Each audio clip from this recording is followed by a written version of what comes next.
Hey there, folks. For those who don't know, my name is Timothy Tolbert. I have been associated with Deep Images now pretty much since its inception. And I've worn a lot of different hats, primarily as a longtime collaborator with Henry from probably all the way back in 2017 to sort of an associate producer. I wish I could be on more than I am, but I love what this channel has grown into. I love what everyone has contributed to it, and we can only go up from here. You should like and subscribe to it because it's probably one of the best film channels on YouTube. Everybody has a camaraderie. They love their fans. They love movies. So definitely check it out. And happy anniversary to Deep Images.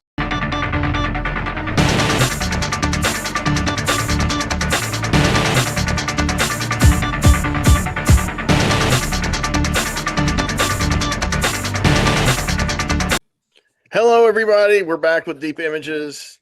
I know you're all are thrilled. So, in this particular string of episodes, we're going to be covering the third anniversary of Deep Images. So, much as we did last year, we attempted to gather all the people currently working on the movie, on the show, and all of the people who are interested in the show and want to hang out with us, and anybody who formerly worked on the show that would like to be reunited for us briefly. So, as with a lot of plans, it was grand in my head, and it got more narrow. So, but the thing is, we got the cream of the crop of all of those things I just mentioned. Well, actually, no one here is a former person because Nick Mays was supposed to be here an hour ago. Yeah, you mentioned it was coming. So we have all those categories represented pretty much. Let me try to go clockwise this way on my screen. It will differ on everyone else's. So below me, I have Frances A. Chu. She is a longtime collaborator with the channel. And then I also have C.F. Roberts here. He is the host of the channel and a co-producer. He's the main man. And then over here we got Justin Cotton from Rivendell. He is also a co-host. I have Nicola Nazarino, my lovely friend in the Philippines, a movie fanatic. And then here we got AC Nicholas over here, whose brain is a font of endless knowledge about this stuff. And I'm not kidding. I can rarely ever stump this guy. We should all try one time. I don't think we will be able to, because you've done a lot of living, reading, and watching, man. I respect that. Because I'm the oldest one here on the panel, that's why. You've had more years to do it. Yes. You're only a little over the shot. What we're doing is basically kind of what we did last year, which is just hanging out, talking, catching up with each other. And the more interesting bits, we're going to share with you guys the episodes. Ultimately, we're going to plan our next several topics, since we've now kind of concluded a cycle of topics that ended with Japanese cinema. Because the 19th is our anniversary, and today's the 17th. We're recording. So I'll go ahead and give you a sneak preview. So Japanese cinema is coming in a while. We finished that. And then next thing we're going to do is the Larry Cohen Symposium, which is probably going to be the greatest thing that they've ever done. I don't know. David Lynch Symposium was hard to top. It was so massive that I haven't even finished. I have one more movie to post, Inland Empire. It was like I got through 9 of them, and it was just like, oh my God, my brain's falling out, And this is when I put graphics on the stuff. So Inland Empire will be Sun's graphics. It will be coming up in a few weeks, but Larry Cohen is the next one we're going to work on. Okay, so we need to pick topics going forward, either ones we like that we've already done. I would like to do black cinema again, just an example. Okay, we're going to do one about destructive house pets and film. Yeah. We also, but yeah, that's just an example. So, if there's something like we did werewolves, if somebody goes, we got to do werewolves again, man. You didn't do my favorite werewolf. I'm like, who's your favorite werewolf? And then I'm usually delightfully surprised because I love werewolf movies. Okay, so the next thing we're kind of segue into is just catching up with each other and you guys, what we've seen recently that's in the conversation. That's what we do in our shorts. We're trying to throw stuff out there, that are kind of, when I say in the conversation, I mean the larger kind of meta pop culture, artsy kind of thing. The spectrum from like fan bros to art house people. I mean, if people who follow this, I'll give you the example. I just posted one on Obsession, 3-parter done by Chuck. So Obsession is notable because it's playing now and it's about to be streaming this week, and it is almost the most profitable movie ever. It might beat Blair Witch. Last I checked, it had made, wow, it was $1 million, and it made $140 million the other day. So isn't that 140 times his profit? One time 140. Yes, he's made 140 times his budget, Wow.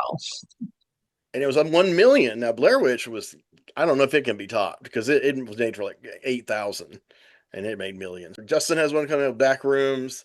I've talked about some of these wild, crazy films. Is God Is, and I Love Boosters, and I haven't done the I Love Boosters yet. I threw in a thing about Anderson's. Help me out, AC. One battle after another.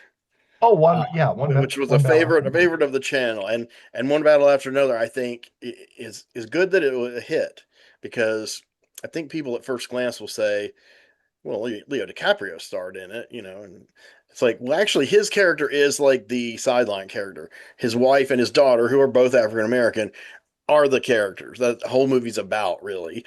And you see that, and then you soak in that vibe, and then a few months later we get I Love Boosters, which is Boots Riley's second film, and his style is so distinctive that my nurse and former production assistant here, Tiara, she saw me playing Sorry to Bother You, just like a couple of minutes. I didn't say anything, and she's like, "Oh, is this the early part of I Love Boosters?" I mean, wow. I said, "No, it's the same director. Good eye." So, you got that kind of absurdist visual nonstop. And Is God Is probably made me cry more than any movie. And it's an incredible revenge movie. So it's also tangential to what we're doing. Man, I am really looking forward to seeing that one. I am too. I wish I could travel and see it with you. So Just on the issue of Backrooms, is that more profitable or less profitable than Obsession? They're both far gangbusters. less profitable, but far more than most movies. Yeah, okay. It's So about Obsession's it cost 10 million. So last I heard, it had made, I don't know, around the same amount as Obsession. So 10 million times 5 is 50 million. I don't know. It also only made like what, 10 or 20 times. 5 times. Yeah. No, more than 5 times, because it's 10 million to 140 million. Oh, okay. Sorry. Yeah. You're probably better at math than me. I'm trying to do it in my head. I'm okay at that, but 10 million times 10 is 100 million. Right? So there's 10, 20, 30. It's made 40 times this budget, as the other one's made 140 million times this budget. 40 million times this budget is still incredible. So Yeah. But there's movies that we don't always fit into the individual episodes, and a lot of them are newer, and we get kind of excited about them because we hear they're trendy. We hear on the internet or through the sources we have. People are into film, people are into pop culture, people are into comics, and all this comes across our table. And once the hype starts going, then any one of us decides, well, I'm going to check this out and see if it's worth the hype, and most of us do that. And so now we're going to be telling you what we think about it. And then back to the regular scheduled show. That's it. That's the three rungs of what we have planned today: the introduction, our recent viewing, and the topics. So this is a motley bunch, and this is really, if you're into rock music at all, this is what I call the second classic lineup. Really, the best classic lineup. We had a brief classic lineup quite a while back, but it fell apart in the summer of 2024. It was sad. It was sad. It was sad. It was a rough time for the show. Some people literally helped save the show, like Chuck, for instance, and Justin. And that's why I made him co-host, because I'm like, I need your help. Gracias. Muchas gracias. Bienvenue. So Qu'est-ce que say? Yeah, I'm Argentinian this week. Yes. Spanish. Nicole, how many languages do you think you're fluent in? I forgot. Are you okay? Me? Yeah. Yeah, girl. What you doing back here? Oh, just Finally coming around to you. I was just wondering how many languages you were fluent in. just to English and Tagalog, yeah. but not Spanish. Not really, not much. So okay, that's cool. So introduce everyone. I'm going to shut up. I'll do myself last. I want to talk too much. Anybody feel free to jump in, interrupt each other, have a melee. Don't be shy. I'm not saying anything earth-shattering importance yet.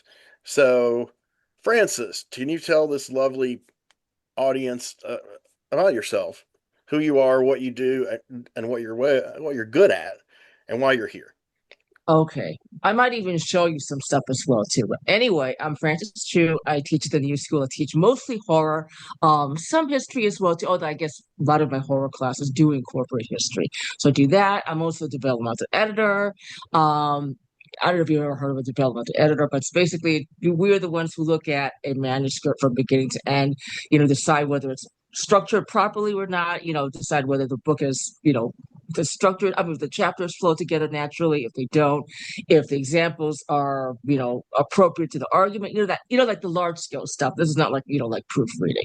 So anyway, that's what I do. And I've just had a new side gig, which is working as a greeting card designer for my own. This sort of started when I was illustrating a story for one of my Medium artists. I write a lot for Medium, and I was doing these sort of like cat cartoons and political cartoons, and I was doing a business card as well too. And I really started enjoying Chat GPT and Canva. And so I thought, hey, why not design some greeting cards? Just for the hell of it. I started this about I opened a store last month, but I started becoming more and more interested. And most of my things, I guess you would call them sort of like horror parodies. So I thought I would just show you some of that stuff here. Okay, and also cats. Yes. Oh yeah. Actually, so when you said you had a sidekick, do you mean a human sidekick, or you mean the AI robot's your sidekick? no, it's a side gig. Oh, at least a sidekick. No, Yeah. again, you're making the stuff. There's AI. There's AI over here. No AI lovers here. What's his name? Adam Link. Is Adam Link human like us? The Yeah. Vision. They're over here grappling with this stuff. Find it. And Westworld. Lancelot Link.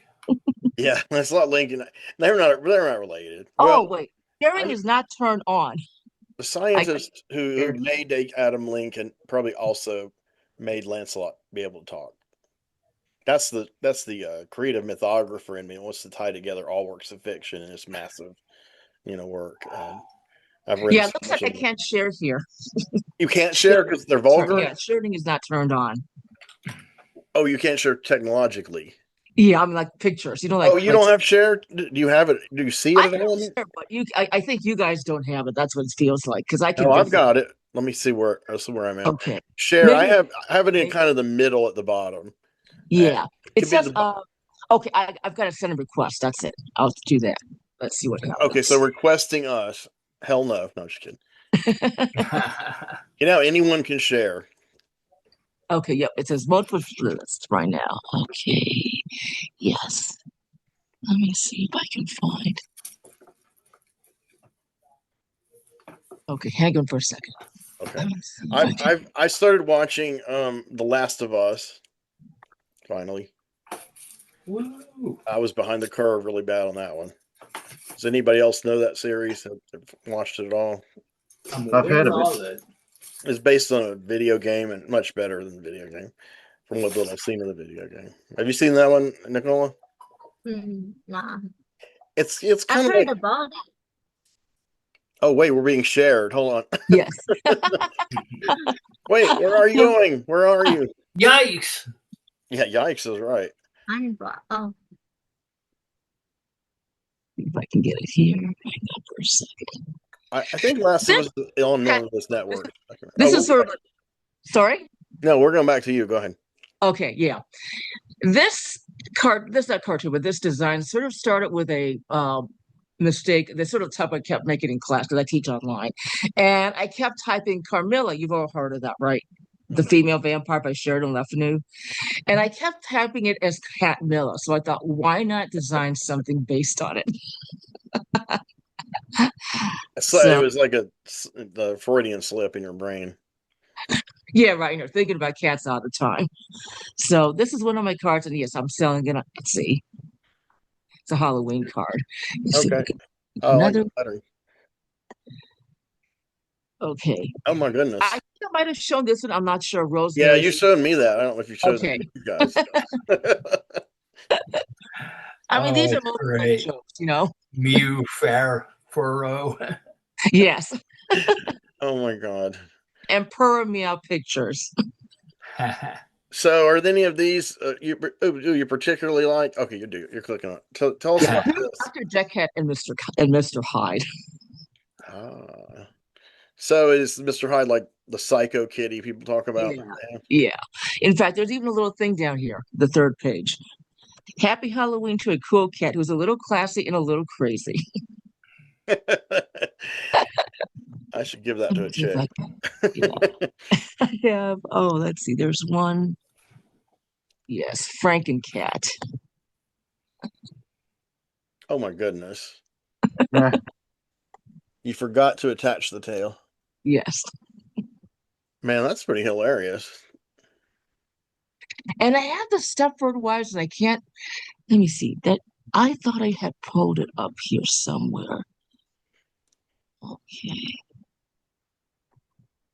Cat or Oh. Nancy Fever. Here's a cat one. Karen Night Fever. Can you tell what that's based on? Oh no, I don't know it at all. And it's hysterical because what Saturday. happened watching this cat video was these cats jumping, and I'd seen that famous poster of those like 5 poses of John Travolta. Yeah, where Travolta's like that. Yeah. And I thought, oh, that would be a fantastic takeoff. So I took all these screenshots of cats, like jumping up in the air and got this. Yeah, there's some limber disco dancers, man. Cats really are physically so limber they can do a lot of stuff we can't. Yeah. And here's a new one I just did.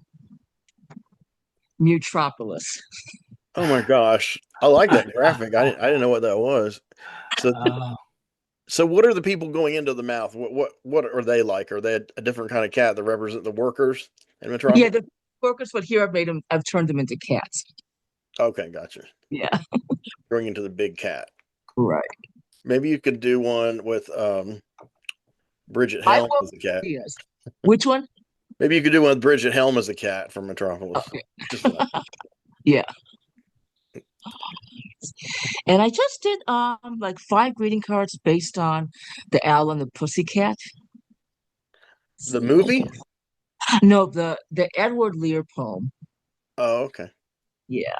I was like, where's Streisand? See if I can find any more. Stepford Wives. Click on that one. Yes. Oh shit! I can't. Oh, you know what? I think it's probably because it's been a while since I've worked on it. Oh. You think it's finished? I think it's outside. It's really. I think it was farther up. Yeah. Yes. You're right. That's it. I made a new version of it. That's why I was thinking. It was. Oh wait, I thought it was recent. So anyway, I was just working on ChatGPT. But yes, a Stepford Wives. What's the subtitle? It says a parody, as in a parody. Oh, right. Okay. And is the stuff up here the plot of the movie? Yes. Oh my god. There is something wrong in Stepford. All the queens are nursing. All the queens are nursing their kittens 24/7, and they're letting them Toms mount them all day. That's nuts. I love that. I don't think. Yep. Come on. I don't think you could hypnotize cats. They're too willful. I like this one a lot. That was basically it. Yeah, those are most of my horror things. I'll see if I can find any new ones to work on. All right. I know, like Catablanca, so I'm not going to do that. Oh, really? Okay. Yeah. Oh, wait. You know what? I have Nosferatu. Oh, wow. Oh, Yes, spelled F-U-R.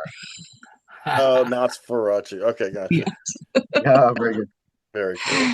And that was inspired by the sight of a white Oriental short hair cat. Do you know what an Oriental short hair is? Yes. Okay. There are those really skinny cats with like huge ears. Okay. Yeah. They're very expensive, I think. Yeah, they're really expensive. Mhm. And anyway, I looked at one and I thought, oh my God, that looks like Nosferatu. So I used it. Wow. So yeah, that's what I've been up to these days. Now I'm gonna hear Bill Sarsgaard speaking about one word a minute, like in that movie, and wheezing. Have y'all seen the latest remake of Nosferatu? No. Very Oh, cool. yes. Justin It's saw it. Yeah, yeah, 1922. yeah. AC saw it. Seen it twice. Yeah. Yeah, Is it definitely. that good? Yeah, Excellent. Well, I saw it on Netflix the second time and the cinema at the first time, and it was just okay, pretty good. But my other half hadn't seen it, so we watched it on Netflix. I Yeah. don't really tell have you a what, verdict on it. I don't. I just it's not. Sarsgaard was very good, I thought, and the Yeah, makeup was amazing. Mm. absolutely. So is it based on the 1922 version, or did they add more to it? No, that's the space. Yeah, they didn't add any significant new scenes. Mhm. Basic structure. They retained the German names Mhm. instead of they did the opposite English. of what Herzog did, where he Mm. reclaimed the Stoker names for the characters. Mm. So Hutter instead of Harker and so on. Orlok, Count Orlok. Or that was his name in the original. Or was it makes him both? I'm not sure. Graf Orlok. But yeah, the Hutters and I forgot what the name of the Van Helsing character is. And who played that in the movie? In Eggers' movie. Who was Van Helsing? Willem Really? Dafoe. Willem Dafoe, yeah, Willem Dafoe, yes. Why did I even ask? Actually, you know what? Orlok would make such a great cat name. Yeah, that's a great name, period. Sure. Orlok the Warlock. Yeah. So It's like a German take on Bram Stoker's Dracula, which is more English based. yeah, the German one came out, but the German one beat the English, beat everybody to making a feature film about Dracula because it's 1922. So that's Yeah, 104 years ago.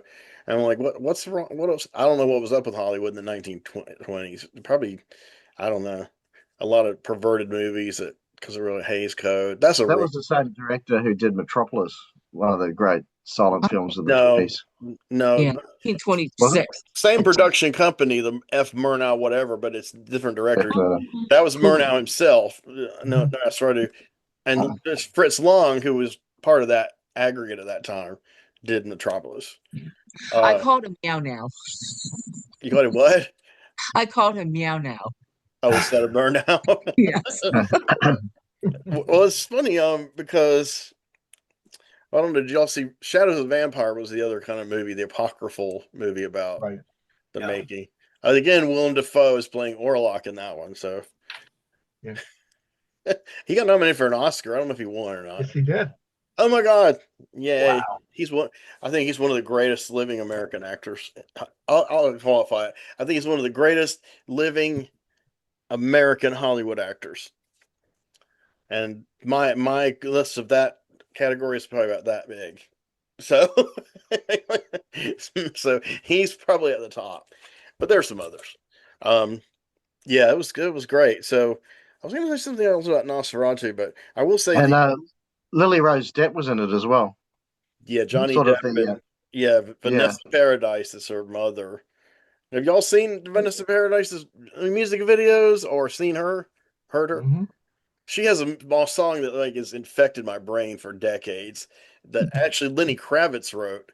And I usually don't care for what he writes, but this one was catchy. Be My Baby. It's real simple, but the video is incredible. It's just And this is not a remake of the Ronettes hit. no, the song that riffs on the Ronettes title is the Eddie Money song, where he gets has a name similar to it, and then he gets Ronette to sing in the middle of it. Does that make sense? Yeah. Take Me Home Tonight was the song. Mhm. Oh, okay. Yeah. And Anybody else? yeah, Be my Ronnie little Spector's baby. Yeah. That's it. Yeah. Anybody Good else song. wants to share? Do so. I want to see if there's anything that incredible that I can share.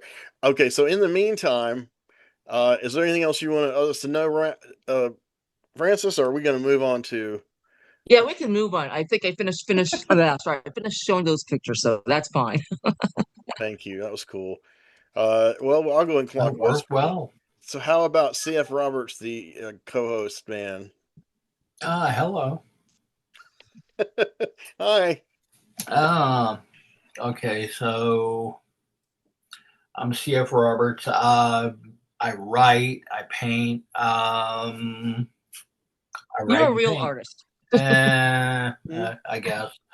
Um, I've gotten paid for it occasionally. Wrote some books. This is one. And what's that one called again? It's The Meat Factory and Other Stories. Okay. Cool. Then there's this one. That's poetry collection. Oh, wow. Go ahead, Francis. Oh, so sorry. Did you do the covers as well? Yeah. What? Okay. This one. This is what's this one called? Kind of a series of scattered diagnoses, short stories that will eventually lead into a novel. What? And this is the new one. Okay. I can't read it. The 2 a.m. poems. I Oh, never okay. thought I'd do another poetry book, but I did. And I keep telling people I've mailed this out to. Yeah, this is the dark one. And then I go back and read the other one. It's like, they're both dark. Yeah, it's all dark. What isn't that? Yeah. That's the end of Dark Side of the Moon. That's my life, one big dark hole. But I'm a guy who likes movies. I'm a guy who likes movies, which I guess is why I'm here. And my muse in life, my darling wife, is the other half of that equation. She is actually much better equipped on that end. She's a genius at this, though. Yeah, I think so. I've Of always. course, I'm very prejudiced. Checks in the mail. Well, you don't have to pay me, but Well, so I bet you. well, go ahead. Never mind. It's not important. So you're like a William Blake, right? You do the poetry and the art. Yeah, sure. I'll take that. I'm down with that. I'll accept that. You publish these yourself? No. I did do a self-published zine back in the 90s. It kind of died the death that most of those little magazines do because, suddenly you're publishing, 500 people and the whole thing kind of collapses in on itself. Yeah. But yeah, I'm kind of very indie and very good. Publish my stuff on the indies and other editors and publishers are very kind and they allow me to throw my stuff around and get published. Oh wow, that's awesome. Yeah, I mean that's one thing about our channel that I try to throw in somewhere when I'm hyping it, which is that we're totally independent. I mean, absolutely, totally. We can say anything, cover anything. When we get a lot of subscribers, we will be a bit beholden to YouTube. So we won't be 100% independent, but still mostly. So, we're making our own content. It's not regurgitated content. And, a few months ago, Dwayne, our producer, said, hey, you need more graphics. So I was like, all right. And I painstakingly did it for a few episodes. I thought they looked good. But I'll be honest, the only people who told me they look good were you guys. Not one, not one in fan, like our number one fan, Nicola. Never mentioned the graphics, which is fine. So I was like, I don't know, they're taking a lot of time. Let's not do them anymore. And this coincided with the channels that are doing all graphics. Some are AI, and so YouTube's cracking down. They're making people do like 10 seconds of them on camera with a microphone. Y'all know what I'm talking about? Like a true crime Yeah. channel will show all this footage, and he'll be narrating, and they'll cut, and our guy who owns the channel will be in front. Hey, and then this is me. Oh, and I also want to sell you this, my sponsor. So I finally know what these guys look like because YouTube was upset that they didn't know what they looked like. They thought they were fake. So in our case with no graphics, they know we're all real.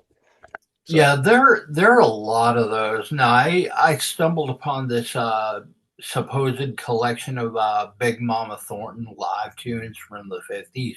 Mm-hmm. And and there are several of them, and they're anything but. It's definitely not Big Mama Thornton singing, and a bunch of the songs all seem to be mass produced, kind of thrown out. Yeah, the big tell is when you look at the description. I know they don't give you a track listing or anything. It's just a bunch of tags. Well, they're required now to because I fill out those things for every episode and all the shorts. Yeah. I mean, I don't know if they force you, but they require you or prefer you fill out the thing is this any created content? And Yeah. I always hit no. So far, so okay. Yeah. I mean, I use AI on my eBay channel. That's the only thing That's the only thing I use it for because it saves me time writing the descriptions. So when I've got all the info inputted, it wants a description. So I'll just let this robot sum it all up. And sometimes the robot gets a little melodramatic. I definitely have to go behind the robot because sometimes they get really, really melodramatic reviews of things. Yep. Like comic books, there's my facts, and I think that's enough. Maybe it's great masterpiece, but then this incredible, unparalleled masterpiece will be the cornerstone of your collection for your lifetime. Therefore, you should definitely buy it. I'm like, calm down. I don't know, Junior. What are you doing, man? And he's like, I want to be a human too, like Data. And it's like, well, too bad. You're too rudimentary. You should buy the blanket and wrap yourselves in it 24/7. Yeah, make it generate some evil stuff. I'm sure it's been done. All right, so at Chuck, what do you think of the channel, and any other thoughts on yourself? I think it's the bomb, and and I'm happy to be here. This is kind of like my proxy for a social life at this point. Same here, dude. Same here. My therapist is always like, do you consider your podcast to be your social outlet? And I'm like, yeah. And she's like, oh, that's so wonderful. A little soothing voice. My current therapist, coincidentally, his name's Sierra, but with a C, which that name is starting to become more popular among Gen Z, I noticed. But she always wants to hear about the podcast. So that's very. Does she watch it? She hasn't watched it yet. She hasn't subscribed. Sometimes, people in that position, they hesitate to get too down into. Now, when I get a nurse, I immediately ask them to subscribe. Chuck, that was very cool. You're a very valued member of the staff. You are just like 2 months away, 2 months forward of being an original cast member. So as far as I'm concerned, you're the OG. You have 3 levels of OGs. We've got Justin Cotton, who is a genuine OG from the very beginning and from the very first episode. And then Frances was an OG, but she did not make it to episode 1. And with the chaos behind the scenes that were going on at that time, I don't blame her. I mean, I know you had a lot going on in your life, but I wouldn't blame you if you're like, this is never going to work. My cat one of my cats had just that's died. right. Yeah. Oh, yeah. I remember it was May. It was May 2023. Like, by the way, Yes, I can't yes. out by that quickly. It's still feels like yesterday. Oh, I know. I don't mean to death, but I mean just 2023 in general. Only recently that I've started feeling a little fuzzy about the 80s. Yeah, 2000 feels like it's just like a short time ago, because I feel, that's when I finished my PhD. But it's like, damn, it's like that's 26 years ago. I want to remember more of the 70s that I experienced because it was a cool time, and I actually experienced to some cool stuff. But it was on the cusp of my consciousness. For instance, I had a babysitter named Bonnie. So this chick was a hippie, and so she was obviously a big blaxploitation fan because she took me by the 7-Eleven, and the new Luke Cage comic was out, written at the time by my friend Don McGregor, by the way, who wrote all the great Black Panther stuff that's in the movie. Plug. And she's like, "Why don't you get that?" And I'm like, because I'd only gotten one Luke Cage previously, and it looked really funky to me. Pun intended. I'm not in a good way though. It's kind of like the art was weird to me, but now I know it's like Billy Graham was the first big artist illustrator to work in comics, and they knew he was black, and he's passed away some years ago, but his work is brilliant, and I'm really happy that the Black Panther movies have taken a lot of stuff him and Don did. But anyway, got home with Luke Cage. I turned on the TV, and she's like, "Oh man, the Shaft TV series has started. I love those movies." And so we watched the first episode of Shaft, and so that was, but I didn't know that was my blaxploitation night. I had no clue what that, I just thought it was fun, That was a seminal experience in your life. On a lower level, yeah, a low seminal, yeah, a low amount of semen in that one. I remember seeing the hippies in the 60s, like in Central Park. And so I think by like 77 or 78, I was actually nostalgic for the hippies, which is why I like Fleetwood Mac so much at that time. I remember Lost in Space at that time. That was a big one. And the Munster. Yeah, great. Yeah. And then Like I was young to understand any of those films, I think, because like at that time I was probably like a toddler. So I remember like my mom would always watch Dark Shadows. I would sit by her and watch it. I probably had no idea what was going on, and she probably did because she was just learning English at that time. So anyway, it's so weird to be going back, like say, like 50 years later, and then watching Dark Shadows all over again. Yeah, knowing what's going on. That's a big favorite on our channel. I think in our first or second episode, I think it was the first episode, Tim Tolbert covered Dark Shadows. Not in the depth that it requires, but because we were doing the same thing, kind of everybody's introducing themselves, telling what we'd watch. Hey, we gotta have a show on that. We do. Eventually, we'll do it. Yeah, we've exhausted Twin Peaks, I think, if that's possible. Yeah, boy, Dark Shadows. Yeah, I was at once terrified of that show and obsessed with that show. Sounds like my love life. I'm at one cast member. We didn't really talk much. Oh, cool. I'd say Tim and maybe Bill are the real go-tos for Dark Shadow. And maybe Chuck. Have you seen all of them, you think, or a lot of them? No, I've spot watched them at best. Okay. I've enjoyed what I've seen, but that show was so big because it ran 5 days a week. So it was a soap opera, and it's the amount of shows is just like endless. But now you can watch all of them. That's what's so incredible. Yeah, and it's all, I think, Tubi and Prime. Yes, and you can buy them all on Blu-ray, so you can fit a bunch of episodes on one disc. But Kate Jackson started out on that show. Yes, and quite a few other people that I'm just not remembering. The woman I like Angelique, and I can't remember who played her. Victoria Winters, who played her? Lara Parker.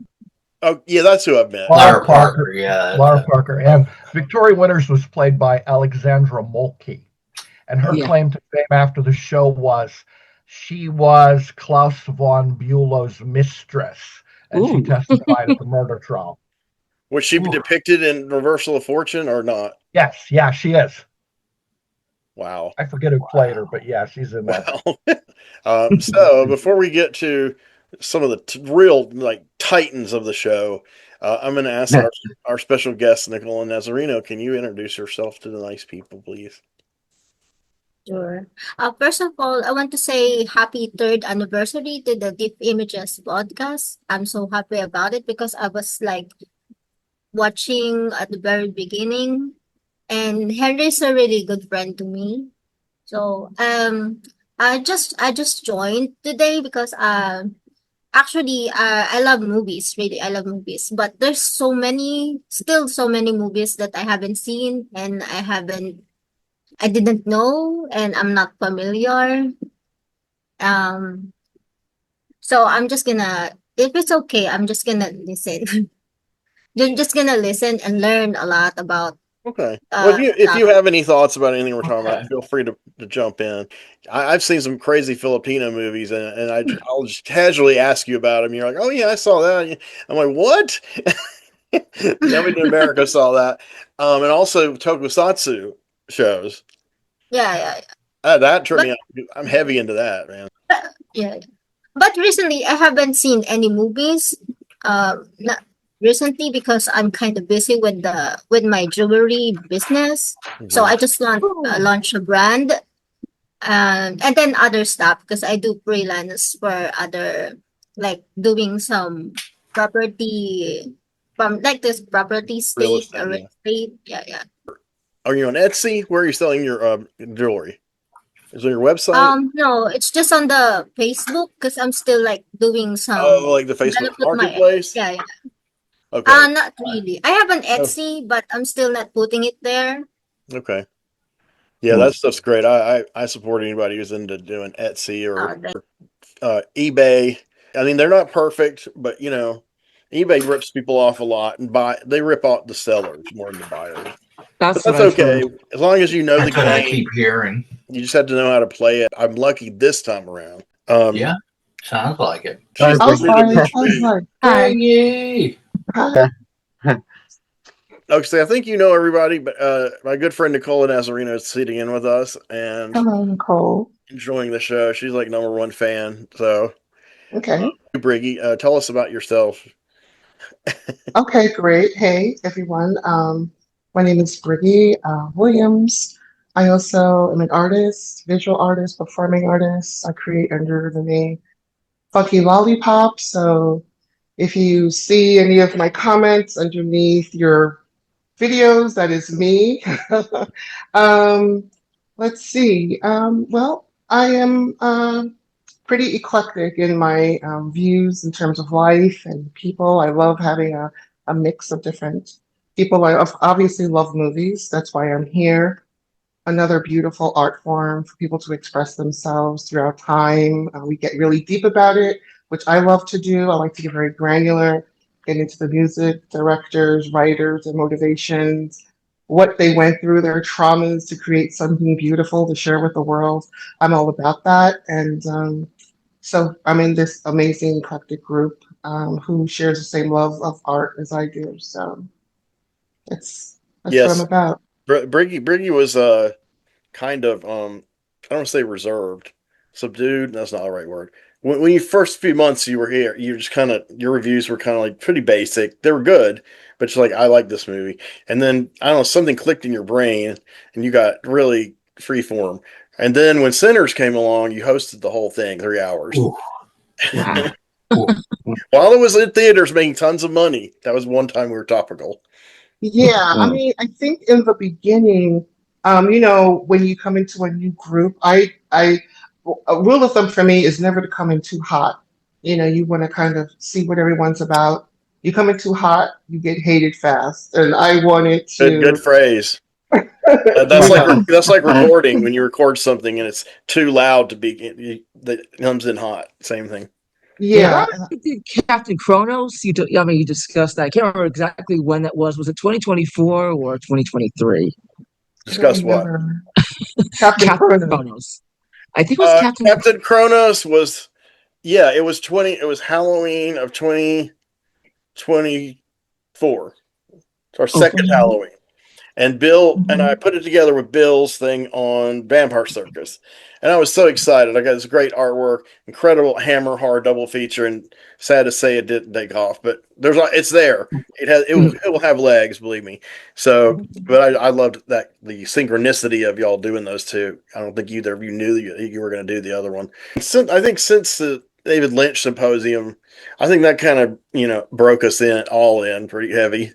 So ever since that, we've been pretty deep and pretty heavy and interesting. I think interesting takes, and the real wild stuff doesn't really make it to the episodes, but occasionally it does. Dwayne was like, "Show it all." I'm like, "No, I don't want to do that. I don't want to lose the channel." You just don't know who's offended by what now. So, yes, that's awesome, Briggy, and I think we had a couple more. AC Nicholas, Yes. who are you? And how did you come to be?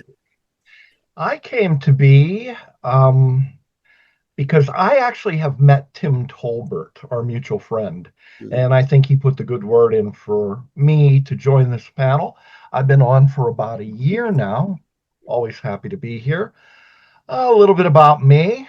I'll try to keep it short. In a past life, I was a drive-in projectionist, a disc jockey, Currently, I write for various websites like BNS About Movies, Horror and Sons. I write for the magazine Drive-In Asylum, which has a streaming show on Facebook and YouTube on most Saturday nights at 8 o'clock Eastern. It's fantastic. I've been a guest on there quite a few times. I also am a film programmer. I program movies at the Babylon Kino, which is a micro cinema in Columbia, South Carolina. And I have a twice a month series called AC Nicholas's Hidden Gems. And coincidentally enough, last month, one of my hidden gems was a movie that everybody in the small crowd that paid to see it loved, Vampire Circus. So we show movies like that. Right. I also am a guest on various podcasts, Making Tarantino the podcast, Phil on Film, Cinema Junction, a bunch of things. I'm a stand-up comedian, and I also have a small part in a film shooting in Columbia in September that will be out next year sometime. Oh, good. Congratulations. So there we are.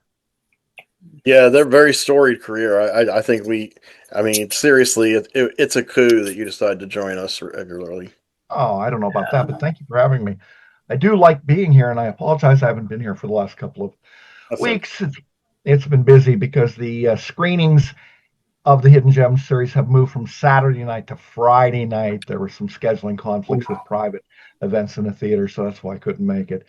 But we're looking forward to going forward. I'll be here. Yes, maybe next time we do Japanese cinema, you'll get to do Onibaba. That's okay. We showed that one at the love that movie. Cinema as part of the series, and it went very well. I try to pick movies that people haven't seen, and if you've seen me on this show, you know that I try to pick stuff that's off the beaten path that I'm really passionate about. Because I think we all agree anybody can talk about the big classic movies that everybody's seen, but how many people have seen House with the Laughing Windows or Onibaba? Oh, I love that movie. Which Messiah one? of Evil. Yeah. The House Messiah of Evil, yeah. I showed that at the cinema too, and my friends did a very lengthy video story on it because they are probably the biggest super fans on Messiah of Evil. And they have even all the retitling of Messiah of Evil and all the press kits and the clippings. Dead kids or dead people, and then there was another title, something Creature of the Swamp or something. It was totally nuts. And that's always fascinating too. And I try to, in my series that I program and the podcast that I'm on, push movies that I'm a super fan of. I'll leave you with one that was our biggest hit in my series, beloved by everybody, and the director called me practically in tears to say, I can't believe you're showing our little movie.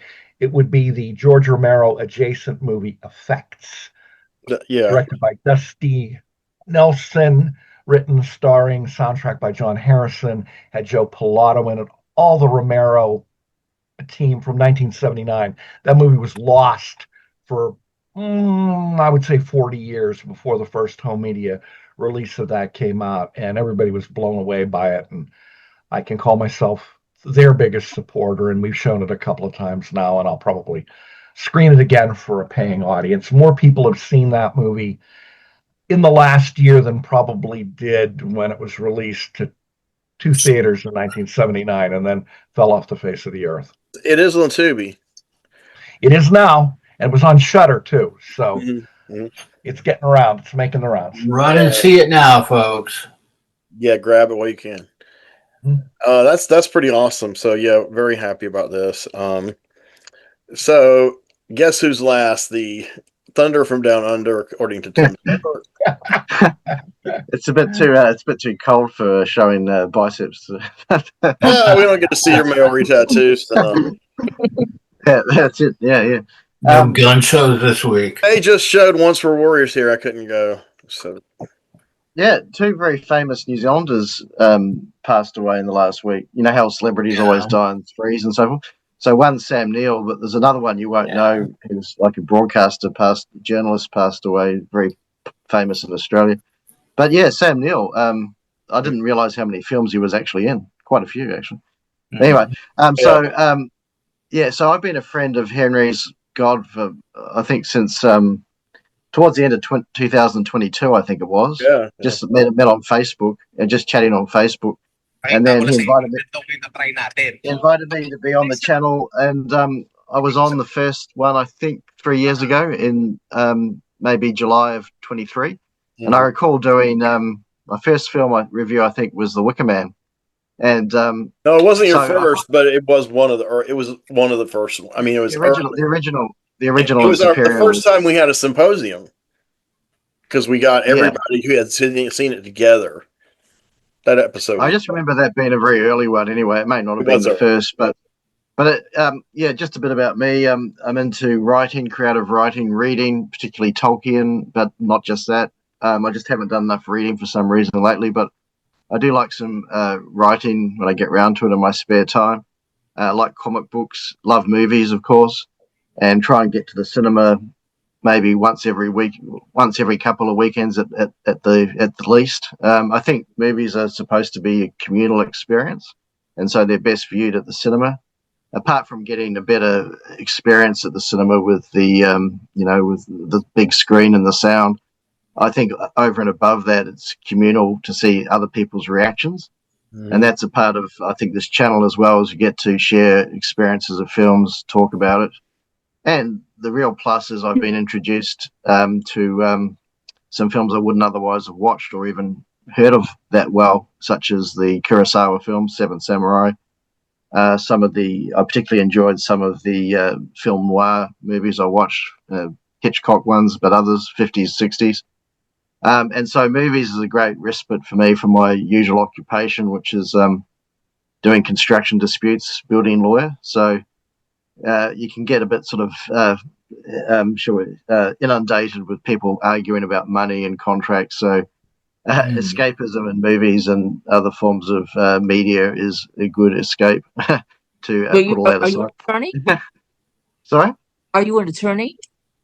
A lawyer? Well, yeah, we don't call it attorney here, so just say lawyer. But attorney is really if it's power of attorney. But yeah, I know you guys call it attorney. So yes, we call it either lawyer or solicitor. Oh, so okay. it's mainly litigation. Okay, So I'll out myself here. You're not the only lawyer, solicitor, attorney on this panel. I'm retired after 41 years.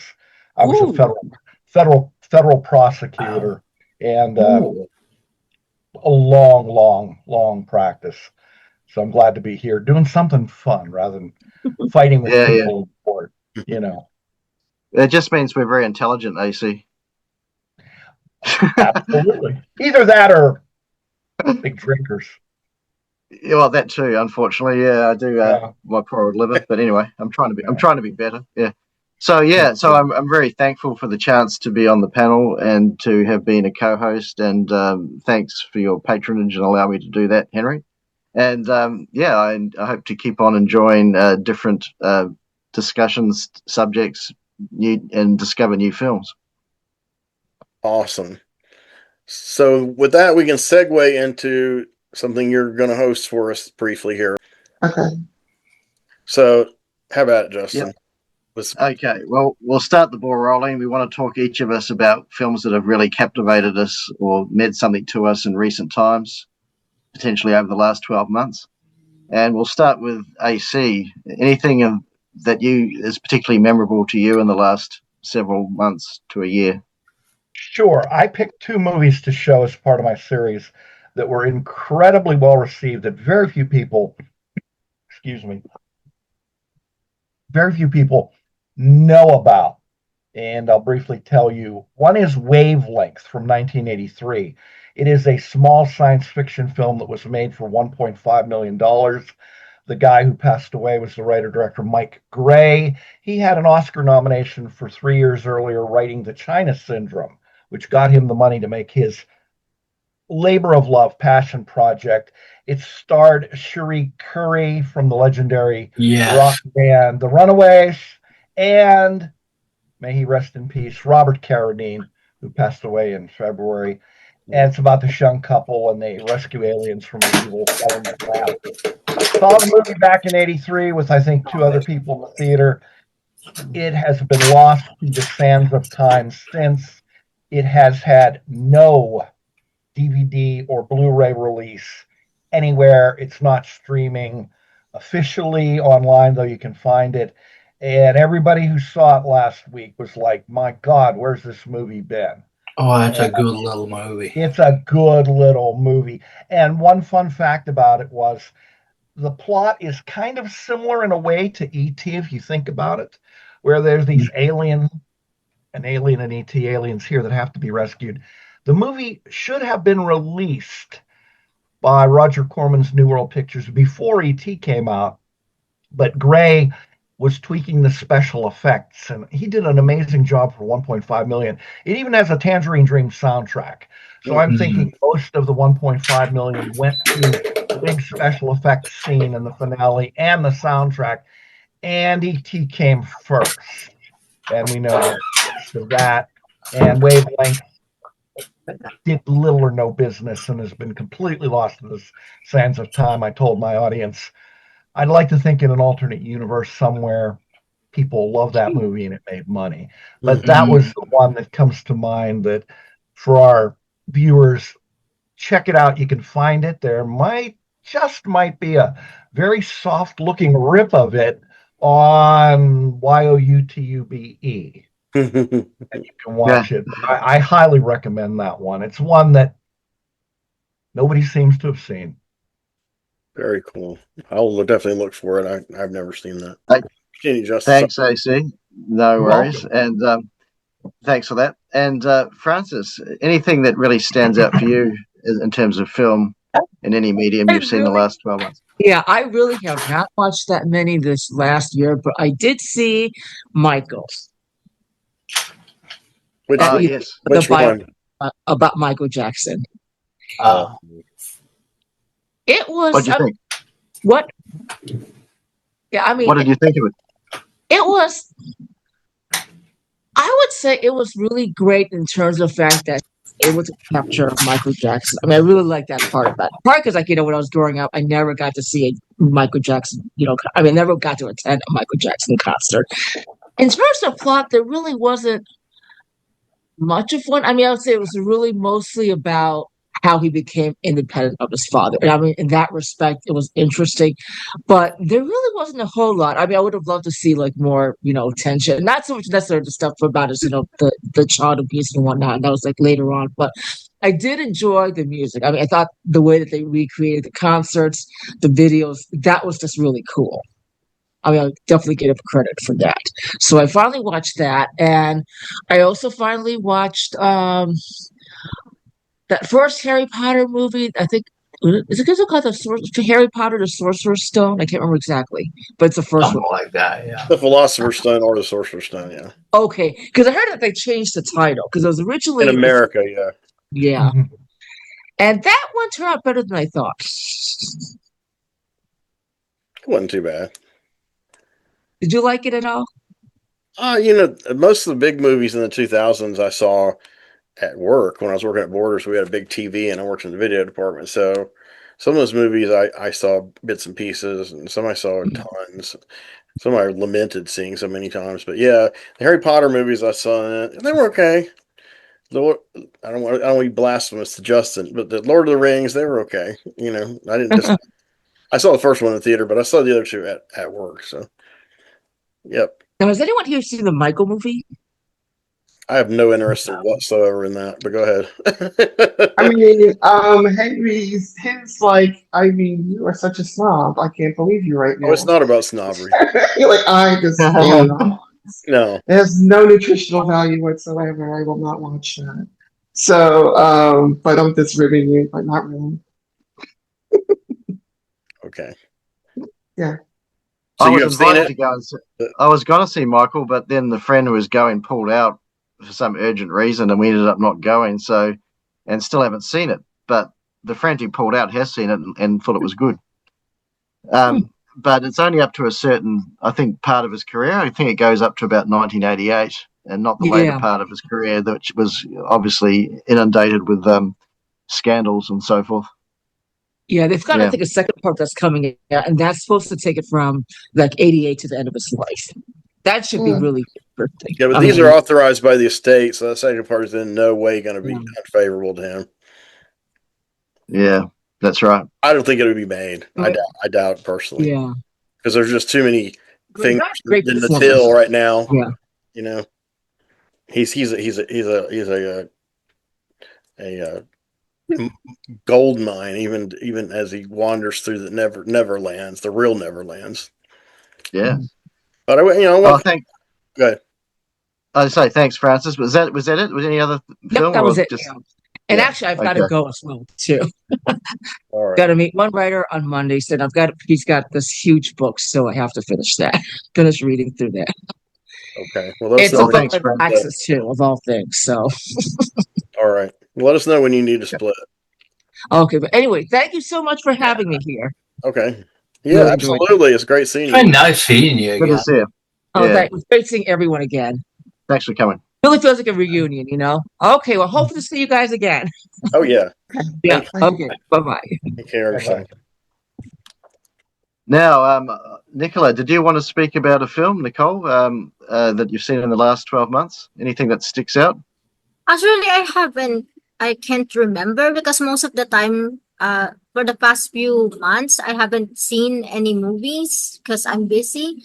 But my longtime boyfriend is asking me to watch Fight Club, but I don't know where to watch it. So I still haven't watched the Fight Club. So I'm looking forward to watch it. That's it. Actually, my boyfriend is Australian, so he's into movies also. Because he's always talking about cult movies. At first, I was like, I don't know what's that. But anyway. That's what we're about. It's cult movies, yeah. In general. We like cult movies. I mean, a big twist and turn to that one. Yeah, we're more off the beaten path. Just in case anybody tuned in and thought, "Why? Well, they like Michael? Do they like Star Wars? Do they like There's big mainstream blockbuster movies that are in. I haven't seen Star Wars. Yeah, I mean, I'm not judging them one way or another. I'm just saying that's not my thing. That's not my slant. I know about them. I usually see them, so I have an opinion on them. But everybody's different, but if we did that, we wouldn't be different from a bunch of fan bro. What I call fan bro, me and Tim Tolbert anoint fan bro channels. So if we spend a lot of time talking about genre stuff that's super mainstream, then we'd just be another, a few people bitching about this. We might be more positive, might be more negative, And I don't want to get into the Michael discussion because, I witnessed some of the threads in Twitter, and it was a leagues long snake pit of anger and I do not want to give my opinion on any of it. So that's just a wiser course to take for me, I think. Because if you have any problems, if you're working through society and you have any problems with something that has become a sacred cow. Now the internet, they will destroy you. They will destroy you verbally, and it's very hurtful and cruel. So I had my opinions about Michael Jackson back to the '80s, before a lot of these people who would slag me are born. So it's just like, shut up. If you want to get it, don't talk to me. Go buy the albums. Leave me alone. And I'm not a fan of his music either, for the record. But I love Prince. Prince is always for me number one. Oh, yeah. There's few things more selective than outrage, I would say, in this day and age. That's a good quote. I just thought of it then. Yeah. I'm up there with Voltaire with that one. Maybe not. I used to like the best quotes are either Mark Twain. He's got a whole lot of them. Oh yeah. Oscar Wilde, I think, was the other one. Yeah. And there's someone else. I had a book of quotes once. Yeah. Anyway, Orwell, George Orwell. Briggy, your films for the last, any films that stand out for you in your memory for the last 12 months? Well, the film that really I only rewatched them because of this channel and what we were doing. And I think there's a big difference between viewing a film and just watching a film. And things that just go over your head, things you didn't pick up on, a deeper subtext. Sometimes you're watching it because of that particular star, which means you lose maybe 80 or 90% of the real plot of the movie because you're so engrossed in this particular star that you liked watching. A movie I did rewatch was Night of the Hunter, and I did Ooh. rewatch that like a few months back, and I really watched it not for the visuals were just spectacular, but the dialect was even more so, and that really got me. There was a sort of sexual undertone that was there in a time where you couldn't be just as blatant and as sexually obnoxious as you can be today, which I feel degrades much of the art that is being produced today because because back then you needed to be a little more creative. I would say a lot more creative, and that gave the movie more legs to me. So, Night of the Hunter was really beautiful, shot in black and white, and of course the shadows, colors.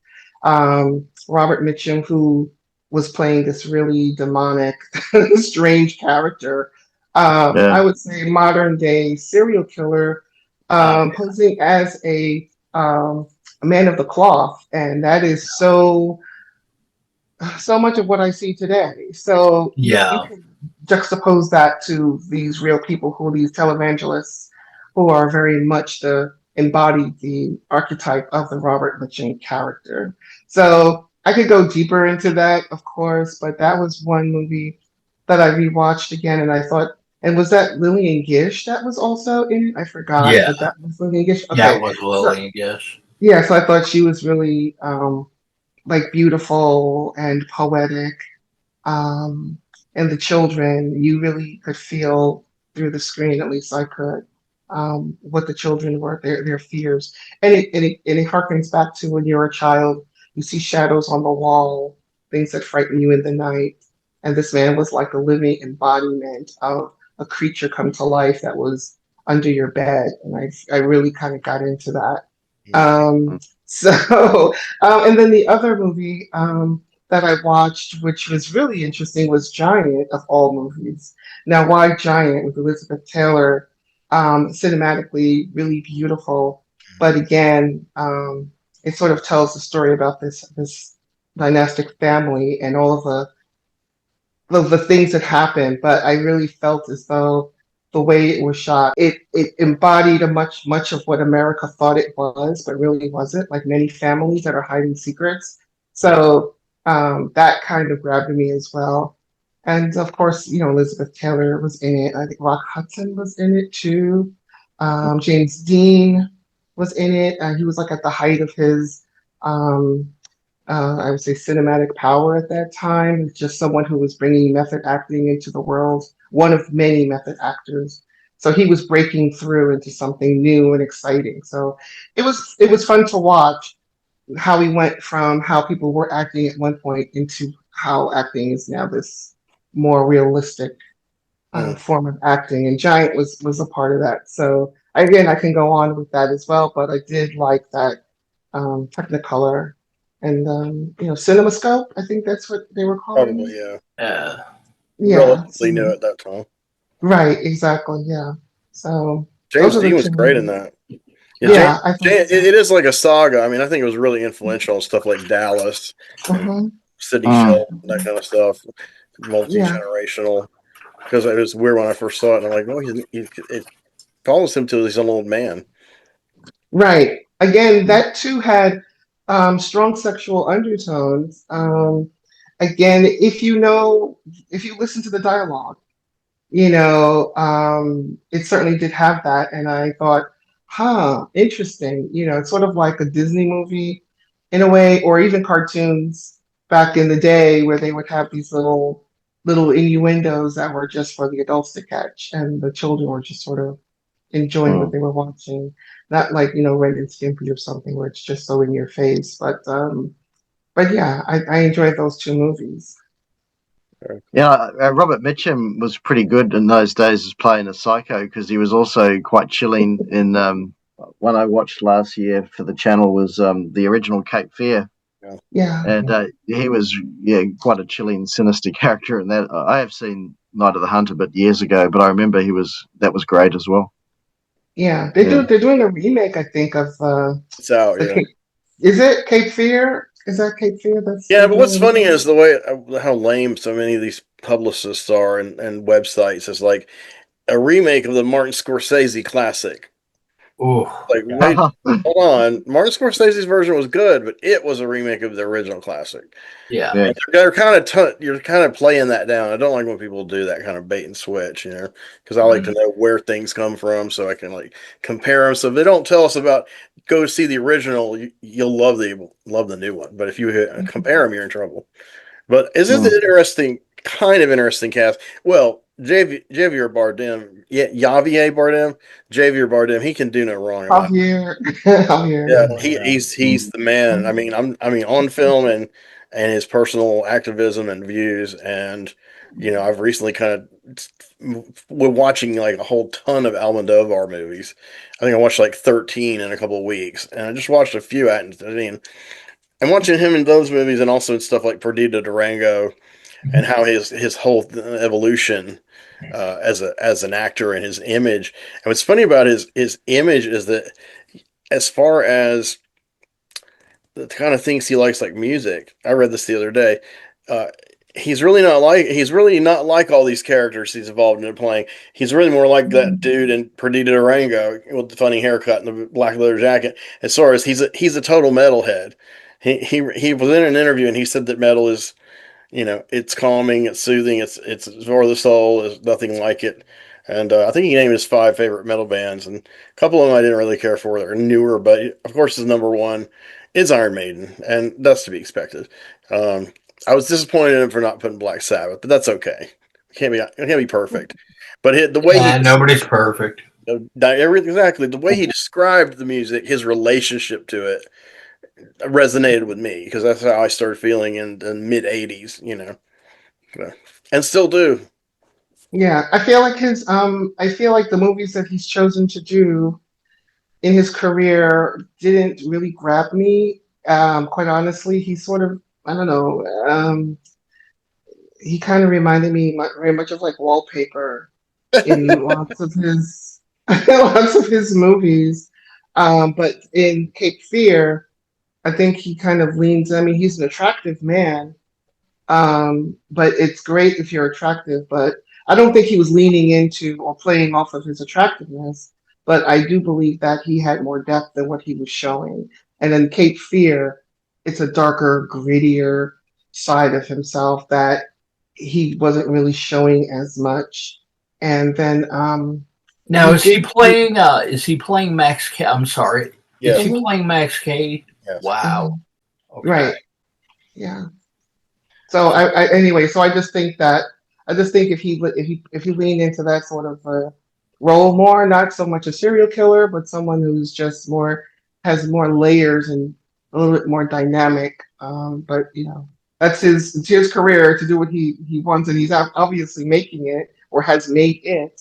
But I think it's good to transition, perhaps, say, as you get older as an actor. I think he is, but not with the Hollywood stuff he does. I agree with you. I don't know about the Almodovar. I mean, if you saw Live Flesh, I don't know how you can't think he's a brilliant actor. I think he is. Oh, okay. I just don't think he does enough of those types of movies. Almodovar needs to make those. Almodovar has done 2 dramas, Live Flesh and The Skin I Live In, which is basically a horror movie. And they're both so depressing and disturbing, but I love them.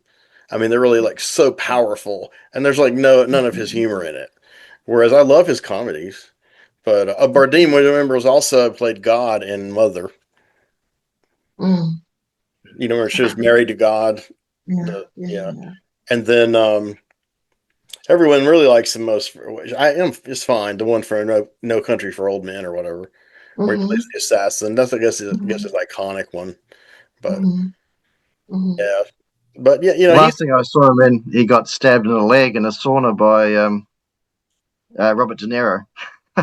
And he's a baseball player. It's the film called The Fan, which was a good film. A good film up to a point, but it got a bit far fetched in the last 20 minutes or so. But yeah, De Niro films are usually quite good. From the 90s. But But Javier Bardem, he's in a lot of good stuff. I've seen him in Spanish language films, actually, where he was really good in his younger days. His younger days. Yeah. Because in Perdido Durango, he plays basically like a thug. I don't know if y'all have seen that movie. It is a sequel to Lynch's movie. Wild at Heart. Yeah, Wild at Heart. It's a sequel to Wild at Heart. Or a prequel. I'm not sure what order her life goes in, the character. Looks like it may have been a prequel, but yeah, the Rosie was a little bit younger than what's her face. Yes, it was good. I mean, people have been telling me about Alex D. La Iglesias movie for years, and I came to him late. I was really into his father's movies. That's one of my favorite movies that were made by Eloy De La Iglesia, who only now is just starting to slightly be known in cult circles. And when whatever company put out most of them on Blu-ray, Shudder acquired all those and kind of started disseminating them. They're still sitting on the glass ceiling though. It's my favorite one. They have it. They have the print. They have it on Tubi, but they haven't put it out yet. I'm like, damn you. But Alex is cool. I mean, I finally saw Mark of the Beast. It was wild, and I finally saw Pretty Durango. And the one I want to see is the Action Mutant. I saw part of that at a comic book convention, and that's crazy. That reminded me of some of the cyberpunk movies of the '90s. But Justin actually is commandeering this vehicle. Sorry. I am, yes. Well, taking it over. So, Henry, before that, Chuck, we haven't got to Chuck yet. Any film that stands out in your memory the last 12 months that left an impression? There have been a lot. The freshest, most recent one was from this week, and that was a rewatching of Beyond the Black Rainbow, which was made by Panos Cosmatos, the same guy who made Mandy. And I think Mandy is a lot better known, but I'm big on championing Beyond the Black Rainbow. And kind of a side thing is I got my own YouTube channel. I do these little movie reviews. They're not really as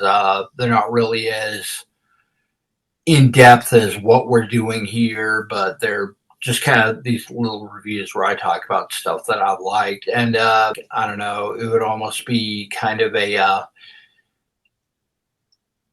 drug experimental thing mixed with, I don't know, some kind of minor league cult, like say, I don't know, like that big one out in LA whose name we try not to mention because they're very litigious. In respect, it's kind of an interesting thing that I did that I'm kind of planning on doing. And we had watched Heather, of course, has also been championing Black Rainbow for a long time. I was just kind of looking at that, and we watched about a month ago, this B movie from the 80s that a lot of people don't know called Sinjanor, which stars David Gale, who lost his head in Lovecraft movie. Reanimator. Yeah. Okay. Kind of in a lot of ways a ridiculous, over-the-top, crazy, hokey movie, but a lot of fun. And I think between the two of them, I've kind of thought, okay, I'm going to do these two one after the other. And it's almost like, to me, because they both came out at a certain point in time, and it got me thinking of not cosmic horror, but almost like corporate horror. And what happens when nobody reliable is necessarily at the wheel, which kind of feels like our world to a T lately. And so I'm going to kind of do those one after the other. That's a great idea. I haven't seen that latter one. I've been glomming onto some 80s ones on Tubi that are kind of like when I lived in that era, I did not like those movies. I avoided all kinds of, I hated slasher movies. I was just really, that's when I was a snob. Yeah. And the worst part about it is when you're like that and you don't know what the fuck you're talking about. And that was me. I had a couple of good friends who mentored me. One of whom, Tim McLean, is still with me, a number 2 fan of the channel. And that helped. I'm glad you snapped out of that. The world is a better place for having you. come join us, Henry. Thank you. I appreciate that. Chuck, can I join your cult of Beyond the Black Rainbow? Because I really love that movie too. Yeah. That's a great movie. And you know who else loves it? The people who created Stranger Things.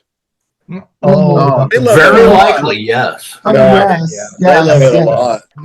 Not all the individual characters and arcs, sub arcs, whatever, but the basic structure and premise is all taken from Beyond the Black Rainbow. I mean, almost plagiaristic. You know, they don't copy shots, but they copy the vibe, the date, the year it takes place. Because you know, Pat Cosmatos, he's nostalgic for the '80s too, so he's doing his stuff set in the early '80s. I guess he's making his way through the '80s, '82, '83 with Mandy, doing '84. I already was kind of checked out on Stranger Things, and I'd seen Beyond the Black Rainbow when I acquired a copy and I watched it. It was around the time I was up to about three seasons of Stranger Things, and I lost a lot of respect for that show. I mean, I don't mind people ripping people off, but generally, once I see how it's made and it becomes like the thing that is the ripoff, it's like a hollow shell to me. That's why I don't like Tarantino's movies generally, is because once you see the artifice of what's going on, then you're like, I don't really need to see 11. I like the chicken, the little girl on Black Rainbow, or I could like both. I mean, Stranger Things, I'm not dissing it totally, but I it's think a bit like Harry Potter. It's a bit like Harry Potter. It was better when the kids were younger. That's what I felt. yeah, about it lost its way. If Lost its someone way, yeah. puts it in front of me, like Dwayne gives me a copy, I'll watch season 5, but I have no intention to see. You know, it's not anything I really want to see ever. Season 4 was ridiculous, and you know the cracks started showing in season 2 because season 1 it had an edge to it. And even though it had kids in it, it had a darker edge to it, a little more realistic. Season 2, it was pandering a lot more to younger viewers and people who love the '80s. Not really deep stuff, just maybe more. I don't want to say fun, but you know, it wasn't as heavy.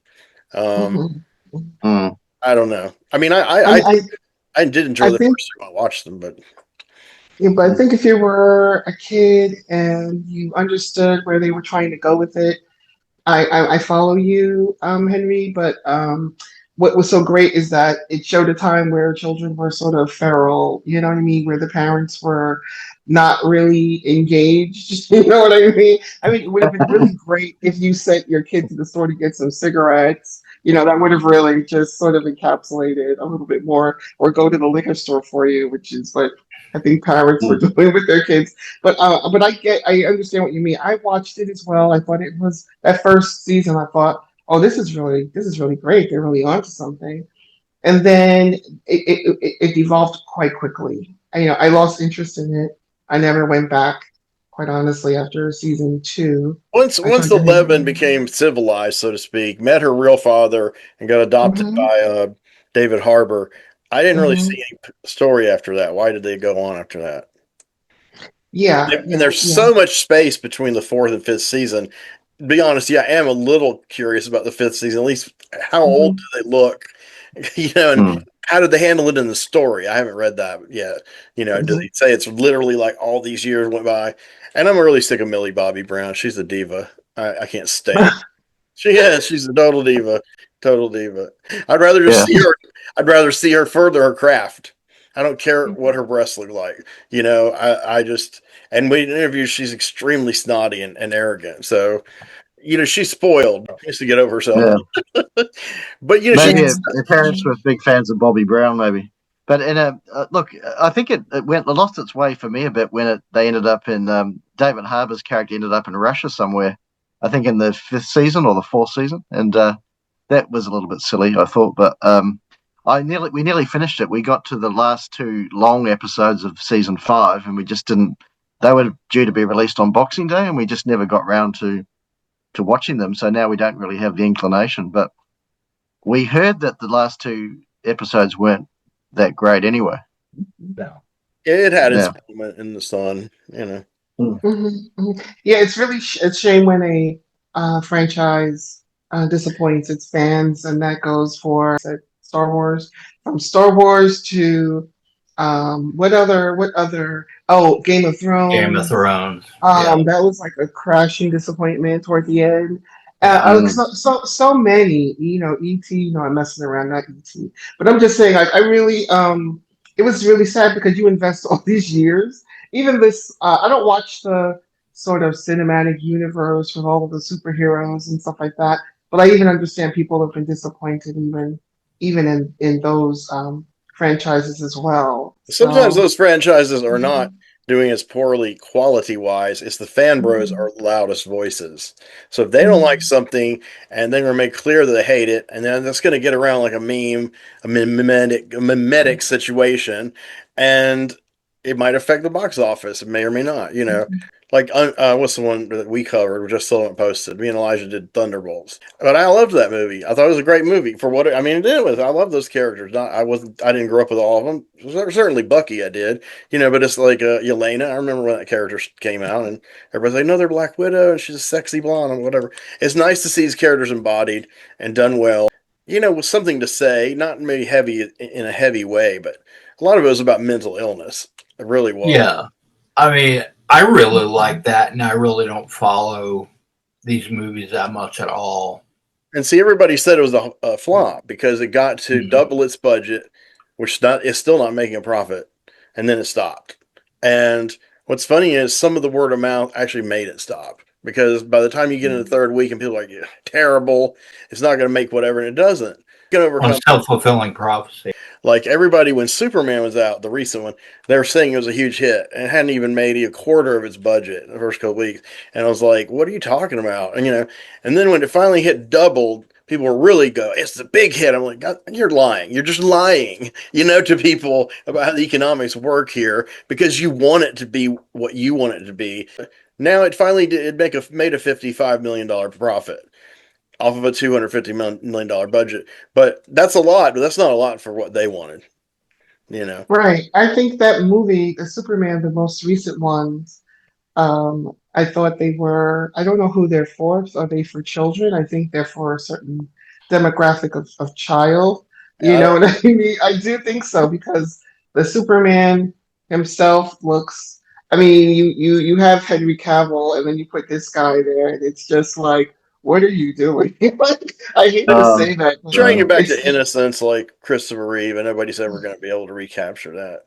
No, but when Christopher Reeve did Superman, they didn't have all of the CGI. They didn't have all of these other superheroes. It was very unique. It was special. He really, I thought, was a perfect character. And look at the time. Look at the time that was in. It was a different time in terms of what people were, the expectations, I would say, of the moviegoer, and what studios were putting out there. But I think this recent Superman is for like little children. I think the costume is too baggy. It doesn't fit well. I thought the reason Superman was just a big cynical cash grab, and you can see that when it's not a movie; it's just set pieces. Yeah, James Gunn. Let it be said, I said it last time, but for the record, James Gunn is a raving lunatic, megalomaniac. He has one of the biggest egos, not the biggest on earth. Everything is just that he's architecturing. He's the rare position where they're pouring money into his pockets, where he can just go, "Hey, I liked that recent kind of one-off Supergirl story. I'm going to build a whole first movie around it because I like it. I don't care what y'all think." Same with Superman. I'm gonna bring in the Justice Gang to meet Superman, and then I'm gonna have this. The Justice Gang. Yeah. I'm still getting a kick out of that. I kind of think it's the sad old story where they have these board meetings and these pitch meetings, and if you got Gunn in charge, he's shooting his mouth off, and everybody's sitting at the table going, that's pretty stupid. Let's get somebody in. But they'll never say it. They'll go, "Oh, that's great. That's wonderful, boss. That's fantastic. We're going to go right ahead with that. It's going to make millions." Nobody will say no. No one vetoes him because right now. Right. Nobody will say no to him. But he is on a slippery slope. Him and Saffron. You really are a genius. They could dump them at any time for this Supergirl. They could dump them at any time. Be like, "James, fuck you." And when I watched part of season 1 and part of season 2 of Peacemaker, good production values. I liked what he was trying to do. Some of the characters, I like the way that they are translated. Most of them poorly represented. Poorly, like the Vigilante, just off the top of my head. Not even remotely anything like the character in the comics. They made him into this kind of, I don't even want to say autistic. I don't want to honor him with that. Kind of a what we used to call a beep.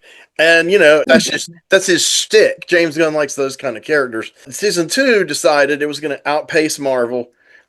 What season 1 was. That's the only thing I respect about what Gunn's doing.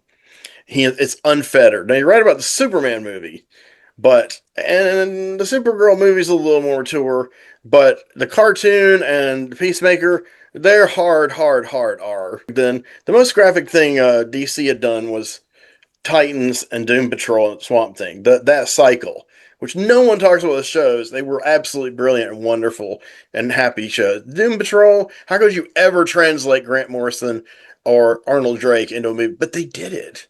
They fucking did it, and nobody cared. James Gunn didn't even want to put the fourth season out on Blu-ray. They're like, when's the fourth season coming out on Blu-ray?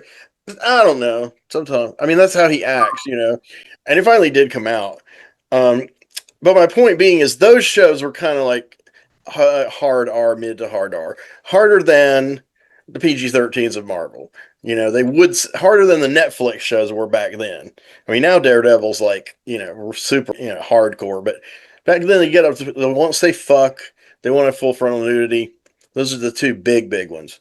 So DC said, fuck that. With Titans, and who cares? Doom Patrol, every other minute they're talking about sex or having sex or cussing. And so I liked that. But then Gunn came along and was like, okay, I'm going to use that formula. I'm going to make it somewhat mainline. And so, but I'll put that on TV and you have a choice to watch it or not. The Peacemaker, Creature Commandos. And in the movies, I'm going to kind of censor it down a bit. I'm still cynical. It's still going to be a cynical story, but but it's going to be a more palatable, like you said, to younger people. And I think a recent movie that I saw that blew away Superman in doing that, you may or may not agree, was Masters of the Universe. I thought that movie was what a child. If you were a child back in the 80s, you'd love the original. If you were a child now, it's for you. I mean, it's just smart enough, but not too edgy. It looks great. You know what I'm saying? Did you like it? I was in it. I was about it. I was telling you guys how I was going to watch Masters of the Universe. And, it was fun, and I wish that I wish the Superman. I heard good things about it. Yeah, I wish the Superman had that energy to it, and I have mixed feelings about Supergirl too because I didn't hate it. There's some things about it I really liked, but one reason it didn't all come together is Gunn wouldn't let the director a final cut. So already there you go. Yeah, that's everything I've heard about it. If he keeps losing money on these big budget films, Gunn, why does it? I mean, surely the company, DC, Marvel, whoever, they're answerable to their shareholders, Oh yeah, they're crazy. They will try to brainwash the public into thinking someone's a hit, and sometimes it works. They'll saturate the media. Superman was. Sometimes it works. They got to spend a bomb to get there. Right now, I mean, not to go in a different direction, but I see the same type of thing happening with the Odyssey. Like they just saw the trailer, and people have been and it's got to be at least like a month ago, but it's just steady drumbeat of like how bad it is. But you just saw the trailer. That's all you saw. Like you didn't even see the movie. The movie, I think, did it open already? I think it did. But it just opened. But it's just the trailer, and people are just losing it. Like I can't even understand the depth. That's the thing. I'm not a Nolan fan or detractor. It depends on the movie. I take him case by case. Some of the movies I love, some of them like, some of them like. You can get these actors in one place. Even Dune was like that, but it had quality at least. Villeneuve had quality, but it's still that. I'm going to get all the hot new actors. I'm going to position them in these parts. Okay, they did it well in Dune. I don't know about Odyssey. I'm looking at them playing some of those characters. I mean, it might be worse than Troy. Troy was an absolute piece of excrement. I don't know. The Greek people should like slay the director for that one. But the problem with the Odyssey that became a hook, which is still kind of a hook, we know, is Lupita Nyong'o. That was the lightning rod. And I got to the point where I'm like, I don't care if the movie sucks or not. I just want the movie to come out, and I want them to be angry as hell when she takes off all her clothes. Oh, I'm dreaming. When they show her great beauty, when they show her great beauty, and they're gonna be, I don't want that black woman to be beautiful. I'm like, dude, you are messed in the head, and that's what a fan bro is, folks. Yeah. Well, here's a devil's advocate point on that. Okay, so this is the Odyssey. Mm-hmm. Yeah. Yeah. Now, all I hear is all this stuff about Helen of Troy and Achilles and all this other stuff. These are peripheral characters in that story. They're in the Iliad, best. Right? Yeah. This is the follow-up to the Iliad, and so it's kind of like, okay, so we're talking a bunch of little cameos here. Yeah, I get you. Yeah. I just want to know, like I've said a million times, I want to know who's playing Scylla and who's playing Charybdis. That's all. I'd like to know that too. I plan on researching it somewhere, and of course, looking at how it's doing in box office. I do know that. What's the person's name? Page. Oh, Elliot Page. Oh, okay. Yeah, I know that Elliot Page is also in this movie as well, and people are kind of having their issues with that, but not as much as with Lupita. They're having issues with that, and these are mythical characters. I mean, Zeus, Athena sprung from Zeus's head. I mean, Zeus turned himself into a mist and then raped a woman. Really, it's very odd how people can accept, mermaids. They can accept all, but they cannot accept black people who are actual real people. Did you know that? Like they cannot accept black people. That just bugs me out. It just flips my mind when I hear the outrage of people who are upset about black characters. Remember they had like a black stormtrooper? People like lost. One. He's the only black guy in the galaxy. Black people don't go that's still too much. Right. It's too much. It was the best part of the film. So I think it's kind of weird because I think because we live in this bubble called America, and then America has taken that and spread it to, let's say, Australia or any of the other countries that have been colonized. There's nothing else that can exist except those people, and I think it's really a shame because these are really really hardworking actors. They bring something unique and beautiful to the table. And just because, who's this guy? Matt Damon. I mean, he's not Greek. He's not like, why aren't you upset about that? He's like Irish and German and something else. Why does it not have an all Greek cast? Right, like the Godfather. I don't think it needs to do that, but I do think that it should have not have black actors per se all the way through, not have white actors, have some actors of brown actors. Find them. They're out there. They're coming up. Get some Hispanic actors or something to pretend to be how Greeks were, which was much more tan back then. But, the racists all say they've always been Caucasian, but we know it's not really true. But the Greeks were blonde-haired, blue-eyed people, and it wasn't until the Moors came through and turned them into brown-eyed, brown-haired. Weren't there some kind of olive-colored people in Greece? I'm sure there were, but what I'm saying is that a lot of the Greek mythologies that people sort of want to rest on did include black people have been everywhere just as much as white people have been everywhere. And to just sort of erase that entire group of people from every part of the history. I remember when people used to say, well, Africa is the cradle of civilization. Now I hear them say it's Greece. And it's like, wait a minute, didn't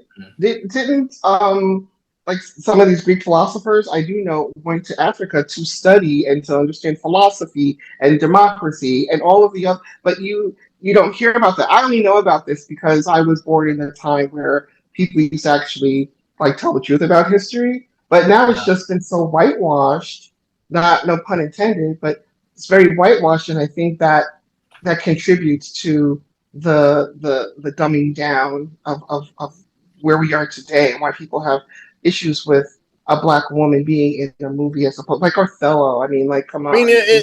it's like they can't even conceive the point. It's a gimmick. It's just I'm not putting her down. It's And just, then they think it's woke, and it's not a woke situation. It's but it's not just woke. Matt Damon is a gimmick. They're like, we're gonna make the Odyssey. Let's get Matt Damon to be the star. I mean, that's the first thing they're gonna say. Wait, let's get him to be in everything. Okay, so then the other thing is we got to get a black woman to be the most beautiful woman in the world because she is beautiful, and we're gonna, and we're gonna draw attention to it because why not?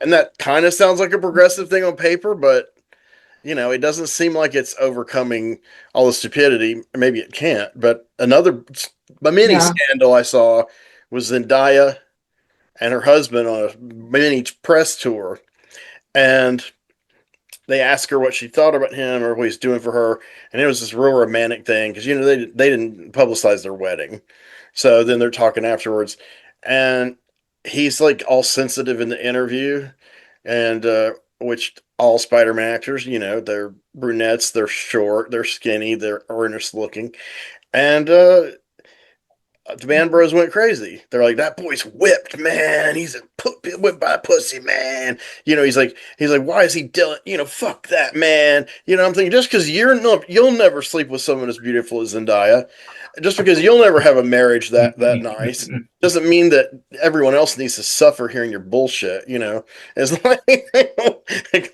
go away. Personally, as far as how I like popular figures on and on, I like Zendaya and Tom Holland. Neither of them have done anything that have. I mean, I finally saw some episodes of Euphoria. So anyone who says that she can't act is insane. That is rough shit. Have any of y'all seen Euphoria? No. Okay. It's rough. I hear it's good. Yeah. It's like Breaking Bad, but hard R with teenagers. Yeah. Yeah, but I'm not a fan. I'm sorry, but yeah. I mean, I thought the series was good, but I'm not saying I loved it. I'm just saying she was intense in it. I'm not a fan of hers per se. I feel they're pushing too hard to make her a thing. They are. You know what I mean? And I think since Halle Berry is aged out, they need to replace her with another clone of the same type of woman that they're going to now make the beautiful mixed race woman that we should all aspire to be. And I'm quite sick of it, quite honestly, because I see what they're doing. You know what I mean? It's the same thing. They just won't stop. And it's like, can we progress as a country? Can we progress? I that's why I like British cinema a lot better. I like British cinema and the British series. They may have their issues over there, like many people do, but when you look at the mix of people that they put in their movies, who's on stage doing plays and such, it's just life. It's just life, and you've got a mix of everyone. I don't see it as obvious over there, which I don't think it is, as I do over here. If you're on the outside looking in, as we are as Americans, our eyes are more, I would say, keen and more sensitive to the way other countries present their actors. Even in Australia, I notice their actors are not, it's not as regimented as here in America. If you look, I look at some Australian stuff. I look at a lot of, but that's just my opinion. That's just me. I always prefer international and independent and underground stuff to Hollywood. Hollywood's just something I don't mess with. Maybe Hollywood that I like, that's cool, but that's just something. It happens. It's good, but it doesn't happen very often. Because technically Sinners is a Hollywood movie, even though Coogler kind of did all this stuff, but Coogler was already in the machine because of Marvel. So right, and he made money, and they keep telling you, well, not you per se, but they keep saying, oh, black films don't make money internationally; they'll never make money, and that's just something that they say because they have to keep a lid on. They have to keep a lid on the machine that they want to keep a lid on. Black Panther was like insane. It was all of Coogler's almost $2 billion. All of his movies make money.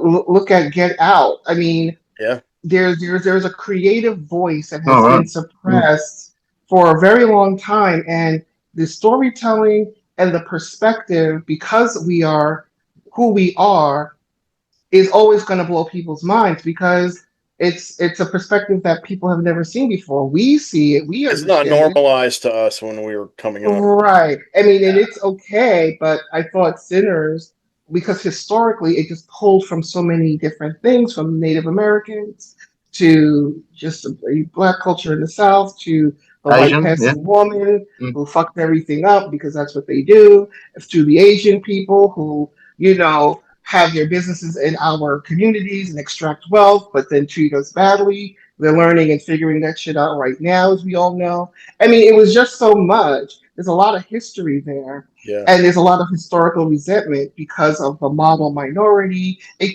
just so many layers. And that's what makes that movie provocative and interesting and really beautiful. So Hollywood is like a little cuck for money. They don't care. You know what I mean? They don't care.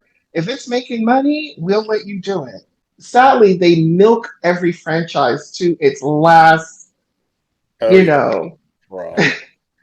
You know what I mean? Yeah, you It's you did a great job on Sinners. I think your perspective is perfect, but It's I now want on it's now on Netflix over here anyway, Sinners, which is good. it's So on Prime my too. other half got to watch it as well. It's Yeah, on Prime. Oh, did you watch it, Justin?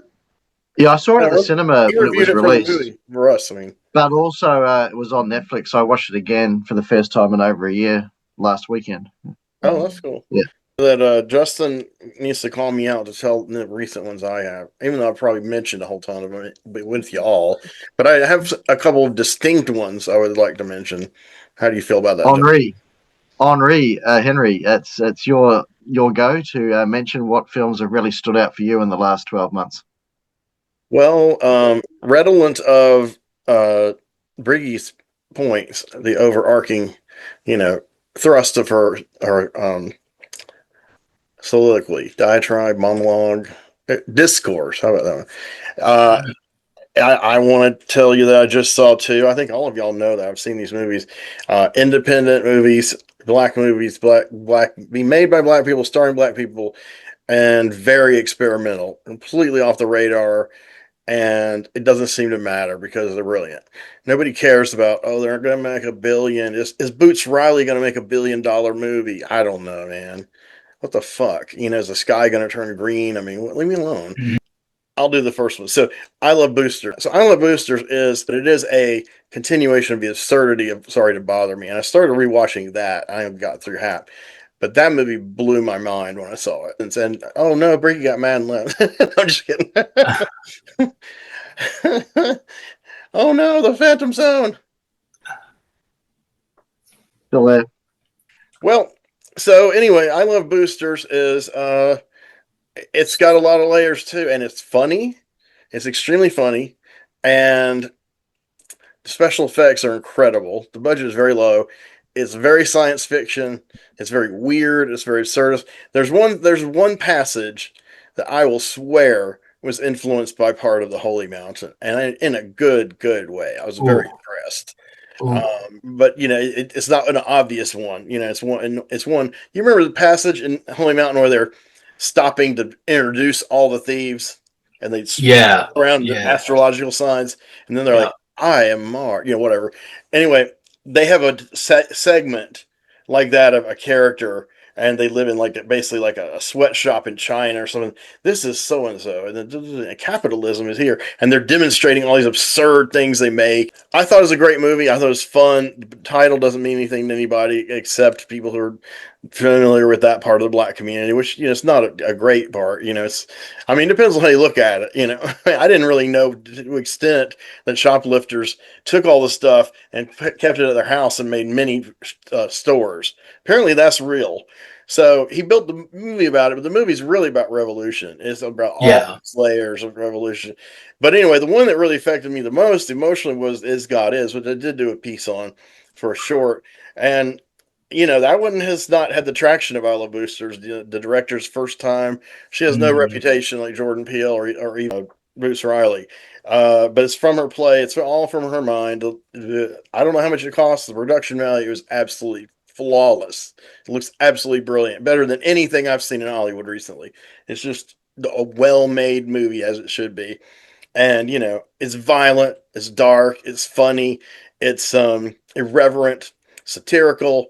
And once you go on the journey with these two sisters, their character, their journey of revenge, the one sister left standing, I cried a lot the second time I saw it. I was with my nurse too, and I was like, oh my God, I'm getting nervous. And she's like, there's nothing wrong with that. It means you're a feeling human being. It made me genuinely feel things. It was a well done story. It got you into the characters, and there weren't a ton of extraneous characters, and then the two sisters are really messed up because their father set them on fire when they were a kid. They said that he set the mother on fire, but the kids got scarred in different parts of their body. So our main girl, I can't remember the name of the actress. She's getting popular. She's in Boosters too. She plays the main of the two twin sisters. She is just fierce. And there were times I was watching with Tiara, and she was like, I don't know, she's getting kind of evil. I'm like, no, I don't know. I mean, I started like laughing at some of the stuff she was doing. And mind you, Tiara is a young black woman. And she was like, oh, that's getting a little extreme. And I said, no. She said, well, you're laughing. I said, well, this is how it feels when you're all alone, you're pushed down, you're downtrodden, and you're fucking tired of it, man. You don't care anymore. I know that just in my life, much less any other minority. And that's what was being expressed. So to me, there was nothing she did in that movie was morally reprehensible, because everyone she harmed was absolutely repugnant. And they had all hurt her or destroyed her, scarred her in some way. But the other sister was a little sensitive, and she'd gotten scarred on the face, and the makeup's incredible. It's really cool. A cool pattern they made on her face. And she's shy, but she comes into her own at the end, and that's when it becomes like her story. So it says a bunch of other stuff about twins and all this kind of other little sub messages. Anyway, I loved those. So what next, guys? Well, hang on. Before then, I'll just go over I'm going to introduce myself to talk about my best films for the last 12 months. I thought you already did it. Oh, my bad. No. Thanks, Henry. That was great. But look, as you know, I like horror and independent horror. So one that really sticks out in the last recent couple of months is Backrooms. But that was very low budget. But I really liked the whole notion of someone fleeing from something unseen in a labyrinth type. In this case, a nondescript office space of all things. It was just very bizarre and out there, and you don't know what's around the corner. But there is this almost Salvador Dali type depiction of furniture. Surreal. It's in crazy angles. It's half inserted into the floor, chairs and desks and so forth.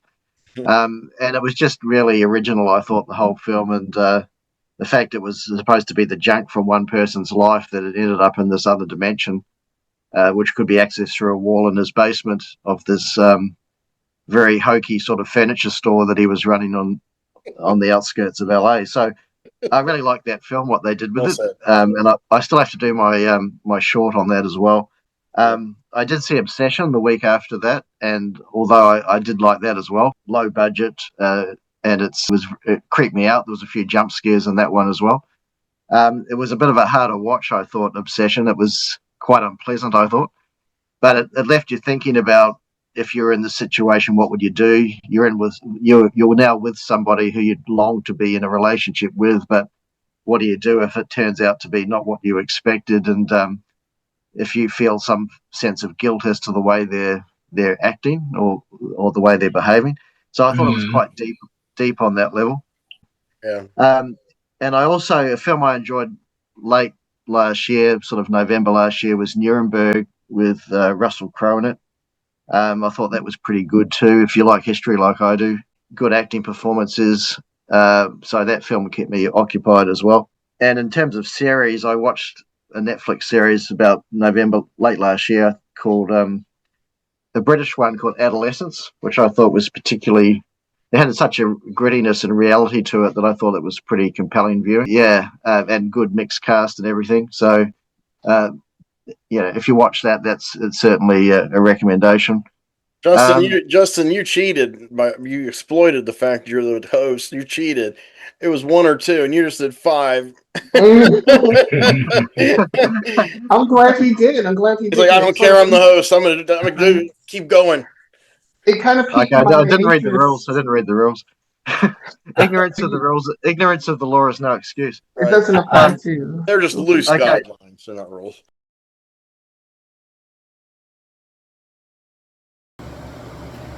Hey everyone, wish I could be there tonight. I am at the Congregate Convention in Greensboro this weekend.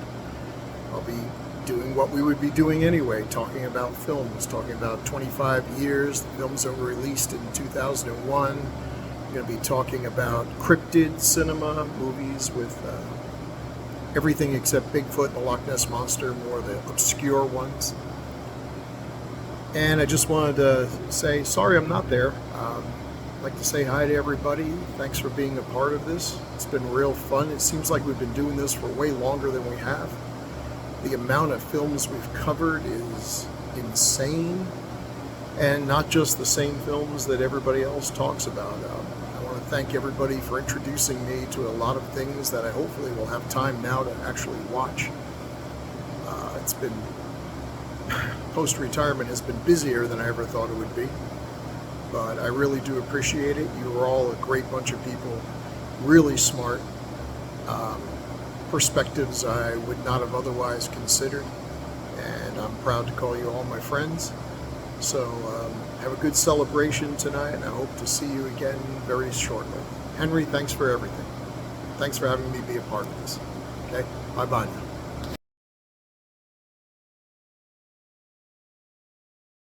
I think the next topic is what we want to see in terms of upcoming topics. Is that right? Alrighty.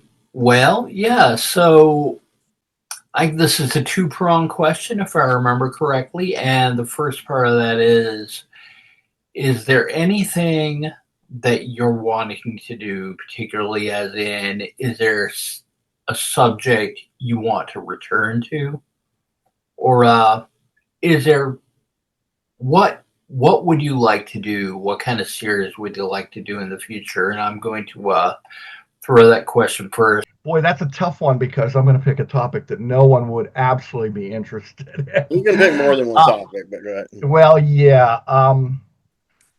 I want to pick something really bizarre. So let's go with sketch comedies. And by that, I mean Groove Tube, Tunnel Vision, Amazon Women on the Moon, Kentucky Fried Movie, the classic. American Tickler, because a lot of people know the big ones, but don't talk about the small ones. So, and it's funny, some of those were kind of big at the time. I mean, they were big at the time, and I think Airplane kind of came in the inertia of that. You know, yeah, it did. It did. The kind of counterculture joke-a-minute movie. And a reason why I kind of want to talk about that, if I'm going to make my case here, is because Groove Tube would have been the first one back in 1972. And you watch that movie today, and it's very funny, but it's a product of its time. And then they all kind of are. The jokes are kind of specific for, like, Amazon Women on the Moon with the faux TV commercials, et cetera, et cetera. So I throw that out there. The other one I throw out there might be even more obscure as a genre. And it would be, I'm going to call it the comedy redub or the parody redub. And that I would start off with, it wasn't the first, but it's probably the best known, Woody Allen's What's Up, Tiger Lily? Yeah. And a bunch of films, including Jay Leno as the hideous sun demon. Oh, yeah. Seen that. And the most popular one, well, popular in the sense of there's a cult, would be Kung Pao Enter the Fist, which is taking an existing movie or existing footage and redubbing the dialogue to make it funny. Nobody seems to talk about those either. Yeah. I think Dead Men Don't Wear Plaid is another one of those. Dead Men Don't Wear Plaid is kind of like that, because that's not really a comedy redub. That's using footage and injecting yourself, like like Zelig in existing footage. Yeah, I can see that. Or there was another one I was thinking of. Well, I guess more or less same thing as J-Men Forever with Fire. Oh yeah, that's a great example. J-Men is absolutely sort of the platinum standard of that genre. Yeah, I think. I do too. I love this stuff. Well, okay, so those are two, and obviously when the time comes around, depending on how we vote, we'll definitely turn some of this over to you, AC, and argue over what favorites. Assuming they get enough votes, they're all going to be done. That's really the point. I mean, unless it's just something ridiculous. I mean, it's absolutely ridiculous or against the whole concept of the show. I mean, not that we ever do that, but I'm kidding. I'll tell you all a story about that later. Anyway, any others? Are those pretty much the ones you want to get in there? I'm writing all these down. Yeah, that's what came to mind when I thought about the question. Great. I'm going to go back to Chuck then. Okay, and Briggy, what do you? Is there anything you'd like to do? Any? Actually, Henry did mention that in the group chat, which was just I like a more of a collaborative. So let's say we do a remake and then we do the original. Mm-hmm. Somebody watches the original and then someone takes on the remake, and we do we do a comparison in terms of just actors, how true they were to the script. I think there was one. What was a remake that was just done with Jake Gyllenhaal, which I thought, like, why? And they made it this. Yeah. Was it The Guilty, where he was the 911 operator? That was a remake. It played on Netflix. It was a remake of I want to say a Danish film. It's very good. Yeah. Actually, Gyllenhaal's version is directed by Antoine Fuqua. It's good, but it's colorful and commercial like a Hollywood film. And the original one, because I've seen both of them, is really dark and small. Because what's the original title? It's called The Guilty, I believe. Guilty. Okay, that's the Danish title. And no, the American title's that too. They just okay. Yes, the same. Yeah. So if we could do something like that, like off the top of my head, I can't think of two movies, but I'm sure they're Vanishing and The Vanishing. Yeah, The Night Watch Vanishing. and Night Watch. Watch. I'll go ahead. I'll go ahead and say this: Briggy's psychic, even when she's not with the rest of us, because the three hosts have already done that twice. What you're talking about? Oh, really? Oh, wow. Yeah, we did Massacre at Central High and Heathers, and then we did Get Carter and Hitman, which is going to be one of the next things to post. So that's exactly what we're talking about. Yeah, we kind of went through how they're different, and Justin did Get Carter, and I went behind him with Hitman, and then Chuck did the incredible job on. I did Massacre at Central High, then he did an incredible job on Heathers. So we get a comparison contrast. So it is something I wanted to do for a while, but I'm glad you kind of are putting a name and a point on it. So. Putting a big pin in that. Any others for you, Briggy? Before we right. In terms of like what we could possibly do, nothing right now. I may come back around again if that's okay after someone else goes. Okay. I'll think about it. Yeah, but right now I think that's pretty solid. Okay. Yeah, kind of a round robin thing. Justin, how about you? Well, I was thinking because we've done regional like Japanese cinema before, maybe we could do something like European cinema, which is very broad because it could include continental Europe and UK. Well, I think it's too broad. I'll just go and throw that out there. It's like saying we do Asia instead of Japanese. It is vast. Well, I was going to say, pick a country. We can pick a country. Pick some countries you're interested in. So you think about. How about? Well, I was going to say, if we want to be more specific, we could say maybe Nordic cinema might be good. I've seen a good one last weekend actually, but there's been some weird horror ones made in the last few years up there. That's good. Oh yeah. They make some pretty good films, I think. Okay. Korean cinema. I've watched a lot of good Korean cinema in the past. So everybody's going to have to join together, but they're also accessible now. I mean, Yeah. Old Boy is on Tubi. I never thought that would ever happen. And of course, the day it happened, I told people who've been telling me, I gotta see Old Boy. I can't afford it. I gotta see it. Tell me when it's on. And it's on Tubi right now. Hello? It's on Tubi right now. Huh? So. Right there, you can watch it for You free. can't make them drink the water. You just try to drag them over to it, Another thing we could do is focus on periods of time, so maybe 1960s cinema or 1970s cinema, something like that. But the qualifier has to be it's from within that decade. I think it's a good idea. Or we could, like we did with David Lynch Symposium, we could focus on particular directors or particular actors or director actors like Clint Eastwood or someone like that. So that might be an idea as well. Symposiums, it's a big job. And try to make it decent. So I think the David Lynch ones they're up or doing well and they're well made. Larry Cohen's going to be a lot easier. That was fun to do as well. It has more movies, huh? That was fun. The David Lynch Symposium went on for a while. It was good fun. I'm not sure if we've ever done as a standalone topic science fiction. I know we've done fantasy, but I'm not sure.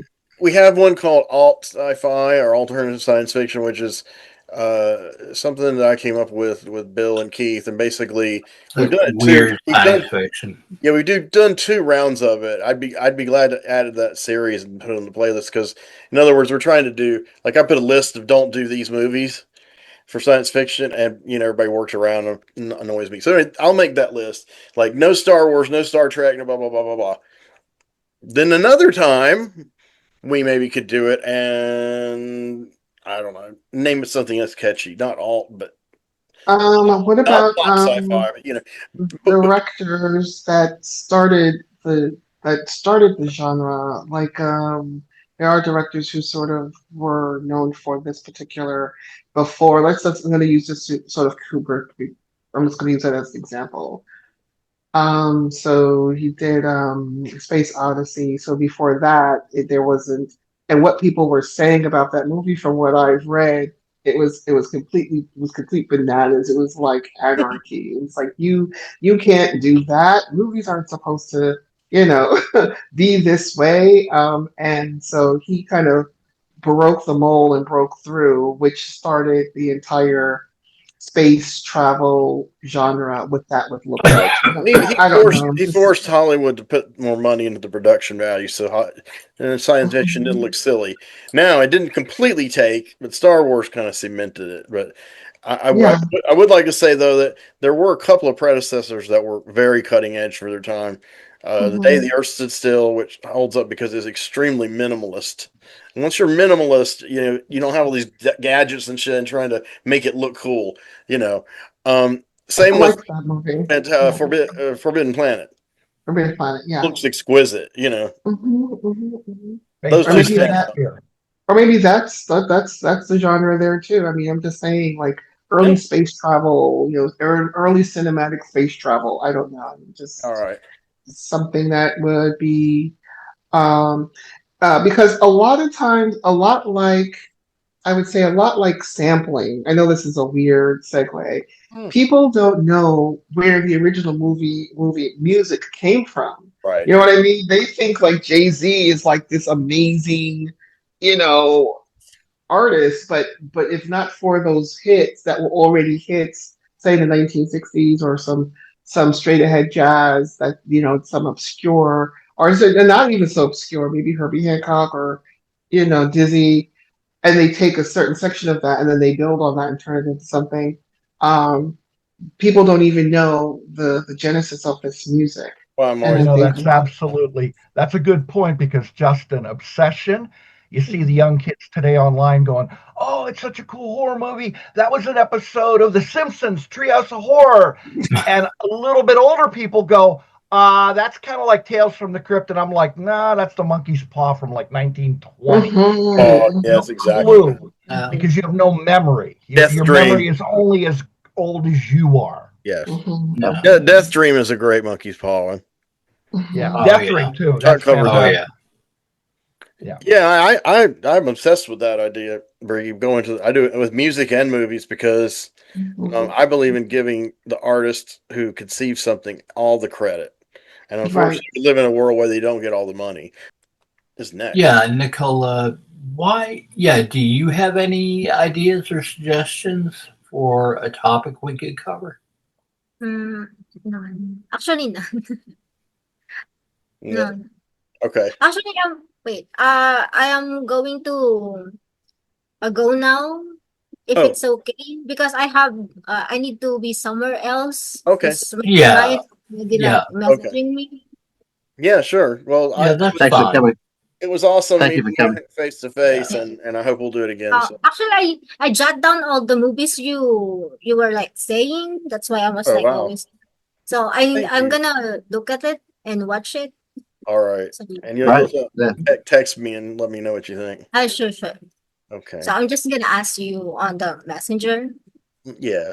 Sure. if I have a question or something. Oh, of course. So we end up talking about all kinds of stuff. We've been at this for many years, so you're a very dear friend, and it's good to meet you in person, sort of. So if you need to go, by all means, Yes. we won't. Yeah, We will. Nice Sad. to meet you all. Nice to meet you, Nicola. Likewise. Yeah. yeah. Take Thank good care of you. yourself, my Have a friend. great night. Bye. I'll rewatch it. So go ahead, Chuck. Okay, so Henry. Have you done it, Chuck? No, I haven't done it. Oh, so you're going to be like Justin and do it last. Okay, all right. We all did that. Okay, good. Me. Well, topics that we've done before that I really think are important to redo relatively soon. Black cinema. We've done it twice, but we barely really scratched the surface. And when we first did it, we only had one person of color on the show. Now we have like two or three, but what the hell. Black cinema. So then the other one and next one is Italian cinema. I mean, if you break it down, even if someone isn't an expert in Italian cinema, they're bound to have seen Italian movies or directors they like. We did it once, and we did a long night packed with stuff. Yeah, it's that's almost kind of like what in the news field we would call an evergreen topic. Yeah. It's like you can come back to it every 6 months to a year. It's still fresh. So what did I recommend? Italian cinema, black cinema. Those are the redones. New topics. Well, okay, this is a redone too. Adaptations. That was our second episode. I think Justin did Lord of the Rings, and I did Lolita. So adaptations from literature, like either comics, manga, or books, novels. Like what kind of book or comic, what kind of printed material that's fictional that you like, that you've seen the movie and you have strong feelings about each of them, and you're ready to compare them and explain. So is that cool? Yeah. Pretty cool. I'm thinking of new topics if I had any. A lot Do of. we do?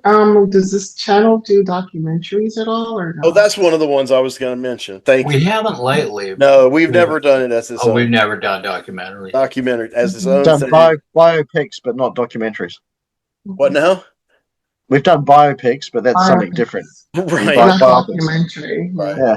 Biopics. I mean, that could go on And forever. found footage isn't a real documentary either. Cannibal Holocaust really didn't happen. Yeah, I think we can chew on documentaries forever. I mean, I absolutely love documentaries. So yeah. I would say that there's a few major people or areas that we would try to cover. Maybe not the first time out, but definitely Werner. Like what? What would Werner Herzog? He's made about 50 documentaries. Yeah. In addition to his fictional movies, he's made about 50 documentaries. Werner Herzog, who did Aguirre and Fitzcarraldo and Nosferatu and all those great movies. I've seen about 30 of his movies, and only 15 are fiction, and the other 15 are documentaries. And then I have about 20 bookmarked on Tubi, and I haven't watched yet. But he'll get any subject that he's at least a bit fascinated with, and let's go there. He has a very, very hypnotic, soothing kind of voice with this crazy German accent. I don't know if you guys have heard him talk, but yeah. What you gonna say, C? I like his documentaries. I like him. Period. He's great. Me too. Yeah. That's So good. somebody. Everybody has their own favorites. I mean, some people. Just some suggestions. These aren't ones I definitely think we have to do. But like Ross McElry is one, a Southern one. Any of the guys like Pennebaker and the guys who did the Give Me Shelter, Chuck. It was two. Oh, it's the Maisel. Yes, the Maisels, Pennebaker. Yeah, and then who's the guy who did Grey Gardens? I Fred forgot. Wiseman. Was it? I forgot. No, Frederick Wiseman did the one with the mental home. Yeah, and that's hard to find, man. I would love Yeah. to. I haven't seen it. Oh, are we talking Kitty Cup Follies?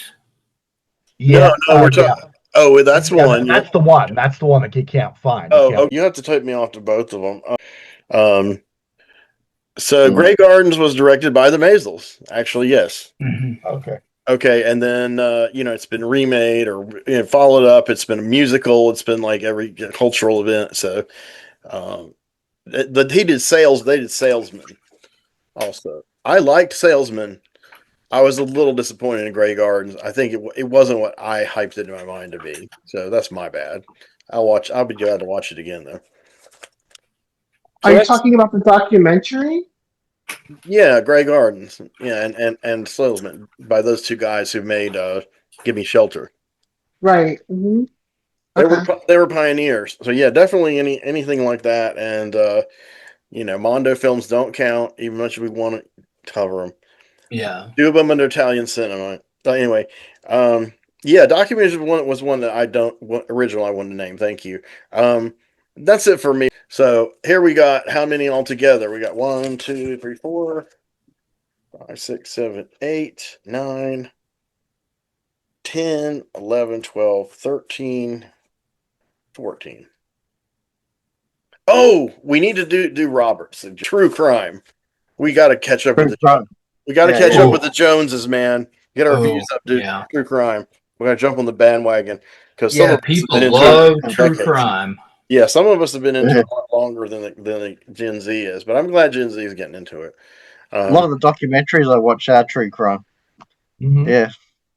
True crime can be the way we do. I think it should be. It could be a good documentary. It could be like you said, a biopic. It could be, yes, anything based on a real event. In cold blood. In cold bloods, yeah. That's like on Mount Rushmore. Yeah, that's one of the most brilliant movies ever made. Yeah, that's a good example. Obviously, Helter Skelter, all this kind of stuff. Mm-hmm. But go for more obscure ones or more recent ones. Some of the more recent ones, are incredibly frenetic and hysterical because they're pandering to the post Jerry Springer generation of reality TV. ADHD. Sometimes that's fun to watch. Sometimes it's like peering in on another whole race of beings. Here's one I want to do. I'm going to call it immediately for true crime. Bully. So that movie's in my top 25, believe it or not. That's a fun flick. It's a group, and I love Larry Clark. And that was a true crime movie, and it was pretty close to what really happened. I don't know if y'all have seen it or not, other than Chuck. Yes. Yeah, I think also a good one is River's Edge. I think, is that a true crime? Oh, I love that one. I think don't think it was a true crime, but there have been so many incidents like it. Some of them feel like true crime, and they may be fiction. But like stuff like the Krays, there's been 2 or 3 movies on the Kray brothers. I love that. I love them. Yeah, they're weird. Leopold and Leib, Leopold, Rope, and Swoon. Yeah. I like Rope. I like Swoon too. But there was another one. I forgot the name of it. Compulsion, which I didn't like. So I wanted Boston Strangler to be great too. Boston Strangler. I like it, but Tony Curtis as Boston Strangler, weird fucking casting. Yeah. And this was when he was really popular. Yeah. But he, you watch it and it's pretty rough for a Hollywood movie of that time. I mean, and about half of it's really happened, because there was Albert DeSalvo, but there's the other guy who was his accomplice, who they say was also the Boston Strangler, but they didn't get into that in the movie or whatever. But yeah, any of these we're mentioning would be fine. I'm wide open, man. So just true crime. Just don't do the Michael part 2 about his. I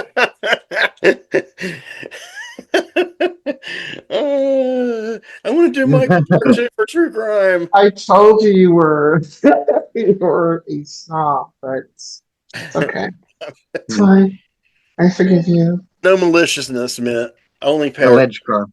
I'm not offended whatsoever. I mean, I hope parody you're not. everything. I parody shit I like all the time. I make fun of it. Yeah, No, I'm just ribbing you. I think you're hysterical, and so if I think you're funny, I'm going to I see you could take it, so I'm gonna give it to you. So that's all. yes, you're definitely shepherding me along. And I appreciate that. That's part of what happens with the group. You get that kind of dynamic. So, Yeah. I mean, I have to hold back because I'm sometimes something goes through my mind and I go, okay, don't say that. Like, do not say that, Ricky. That is not. I don't know how much Henry can actually edit out, so let's not make more work for him. I will say this, and this is just a suggestion. If you can't do it, fine, no problem. If we can try to, obviously not this occasion, but if you can try to be a little more concise on the reviews, so I have less editing to do, because it is becoming a massive. Now I'm becoming good at it. I'm getting faster at it. Don't get me wrong, but I feel like every time I get faster, then there's like more things happening, and it's all sometimes things out of y'all's control. It's all kinds of different things, and it's nothing really egregious. Just to try to get tighter. I need to do it too, obviously. Okay, so get more to the point. I was going to say, No, pot meat kettle, yeah. Yeah, like because I would like to do it more like something I would write. But to be honest, if I wrote this stuff, it would be way more quality than stuff I say on this show. This is all freestyle. This isn't me writing an essay. This isn't me at my best as a writer. But it's it's fun. Yeah, I mean, I feel like, I take a lot of notes and I do write a lot of stuff down, but then I go, well, this is just gonna, so then anybody can just go to Wikipedia, go anywhere and just read this stuff. Like if we're not gonna breathe life into what we're viewing and put in our own personal takes, information, little side quests, that give the channel life and personality. I get full what of useless trivia. And not only can we spit it out, but yes, we can contextualize it and analyze it. Mm-hmm. And I think people will. I don't know. I shouldn't say, but I know that's what I enjoy. I like hearing something that I haven't heard before. I like hearing about another movie or a book, if that's what I'm watching, something about books, and someone mentions an author that I write down and I take that journey into the unknown, or a director. I take that journey. I mean, you have to be voracious about wanting to explore the world around you in terms of film, books, the art, whatever it is we're doing, music. So I've learned a lot from all of you, just from the directors and things that you've just thrown out there. And I go, oh, that sounds really interesting. Likewise. Yeah. I told Marksman you do the inflatable sex doll of the wastelands. And I did Gozu, and he's like, God damn, I wish I was still on the show, man. Yeah, that movie was wild. Yeah, for footnotes, just to pass along information, kind of like a carrier pigeon. Marksman gives you all his regards. He couldn't make it tonight. I formally invited him, I kind of hinted, but he couldn't make it tonight. He loves y'all. Dwayne felt really bad, but he went to the hospital. And he had appendicitis and a surgery. Oh, yeah. Wow. He's recovering at home today, his first day home recovery. Oh. Tanya Atomic, who I texted with till about 3 a.m. last night, so this didn't surprise me. She said, well, I was up late with Felix, that's her son, her baby, and then I had to work. What she was going to do was try to get enough sleep, work, and then come here. So she was very, but she did say, I gave her the idea of the shorts. And she's like, I'm in. Let's do it. I was like, okay, cool. If you can get a pretty woman in there, and all of y'all women on this show are pretty, then that cannot hurt. And that's very flattering. Thank you. Dwayne told me that long ago, and I've taken that advice to heart. But, I mean, I don't need to, because I'm already a scopophiliac when it comes to women. So is that what it's called? Okay. Scopophiliac. I like to look at women. I just like to look at them. Oh, okay. I just stare. Scope them out. Yeah, agree. I try to stare in public, but so not to give any of y'all the creeps. No, we're not creepy people. We just sometimes revert to the weird models that we grew up with. So we're trying to adjust to y'all's world. So please forgive us. Are you talking to the Audience. audience? Yes, I am. To the ladies out there. I love millennials. I get sick of boomers telling men millennials are idiots. So we have covered a lot, and I did want to mention one other TV show that I would just randomly recommend that I'm dipping into. And if y'all have any, a couple actually, but I'm not going in depth. The one I'm watching now is Last of Us. Have you watched that? Anybody? Okay, I will say No. this. I totally get why Pedro Pascal gets all the work. I finally saw it. He's absolutely fucking brilliant in this show. Um, this show makes The Walking Dead look like frozen beef. I mean, it's just like it's not even in the same league, planet. Last of Us is not about zombies per se, like Walking Dead and Romero. It's about stuff like 28 Days Later, viruses, fungus that turns people crazy and cannibalistic, and even mutates their head after a while. And what's funny is they're slowly showing us. I'm on episode 7. They're slowly showing us the infected, and as the characters learn the extent of it, we learn it. And then as the characters meet new characters or younger characters or older characters, they talk about how the world used to be. We get exposition on that, and it's very emotional. It is extremely. So you'll cry probably at least once. And I like Bella Ramsey. She became popular because she's a great actress at a young age, but not as young as people think. Her character's 14. She was 19 when she filmed that. She just looks younger, and she has a weird look. And I think it's very cute and attractive a little bit as she's getting older. But people online are knocking the shit out of her. She looks like she's got, like Down syndrome or something, just going ballistic on how horrible she is because they read some of her socio-political beliefs. I deliberately did not read those until after I watched them, so I didn't want to be tainted. And I can tell, I can separate them. And actually, I mean, I agree with her on a lot of her stances. Those are areas that I think her generation right now is holding close to themselves and being loud, and they don't understand, like us old people do, that they won't be able to do that their whole life. It'll be harder and harder as this world gets crazier and crazier. You got to start, unfortunately, learning some realities, which is ironic because her character is in the show. So maybe she'll internalize some of that. I also like this show called, God damn, I can't remember. Oh, Chewing Gum? Yeah, that's it. That is it. Yeah, so that's her. That's the same. She's incredible. Yes. I feel like I've heard that. She's one of the most amazing performers I've seen in a while, especially with comedy. Mm-hmm.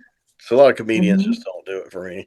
But she is so outrageous. It's just, she has so much energy. It's like nonstop, Right. She did something else called I May Destroy You, and Chewing Gum, Mother Mary, another one called The Christophers. I mean, Black Earth Rising. So, and she was in Black Panther Forever. That's right, she was in a really small role, but I forgot who she played. Right. And The Mirror. So she's been in quite a few things. Yeah. So, yeah. Mm-hmm. So we're talking about the same person. Mystery Solved. Say her name again. Okay, hold on. Let me go back.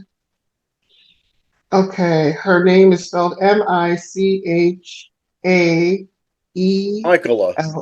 Yeah. Michaela, what's the last name? Michaela. Go ahead. Yep. Coel. Cole. Yeah, cool. So it's Michaela Cole. I can't believe I forgot that. Yeah, she's very unusual, but very pretty. Michaela or Michaela? A good-looking alien, then. Michaela. It's Michaela because it's Michael with an A. Yeah, she's like a very unusual. Michaela. Yeah, man, that's awesome. So I would recommend that show too. All right, so we're going to go ahead and wrap up, and it has been an amazing session, a longer episode than normal. If you're not asleep or disgusted and unsubscribed, bless you. You're with us. Please do subscribe. Yes, and thanks so much, audience. And I've been on this channel 3 years. The channel's been going 3 years, and we certainly value you as the audience incredibly well. So please remember to subscribe to the Deep Images channel and hit the thumbs up and like the videos as you watch them. And hopefully you discover some films you may not have heard of before that our reviews lead you to watch. You can hit the notification bell when you're on the YouTube channel that you subscribe to for Deep Images, and that'll give you the updates. And feel free to contribute to discussions below the videos also. Have a good night, and thank you. Good night. More years to come. Aloha. And it's true that we cannot see that far behind. If we looked all the way in the past, we'd go blind. In the night, from the stars as they've all lived their lives, and the light that they gave as they burned and then died.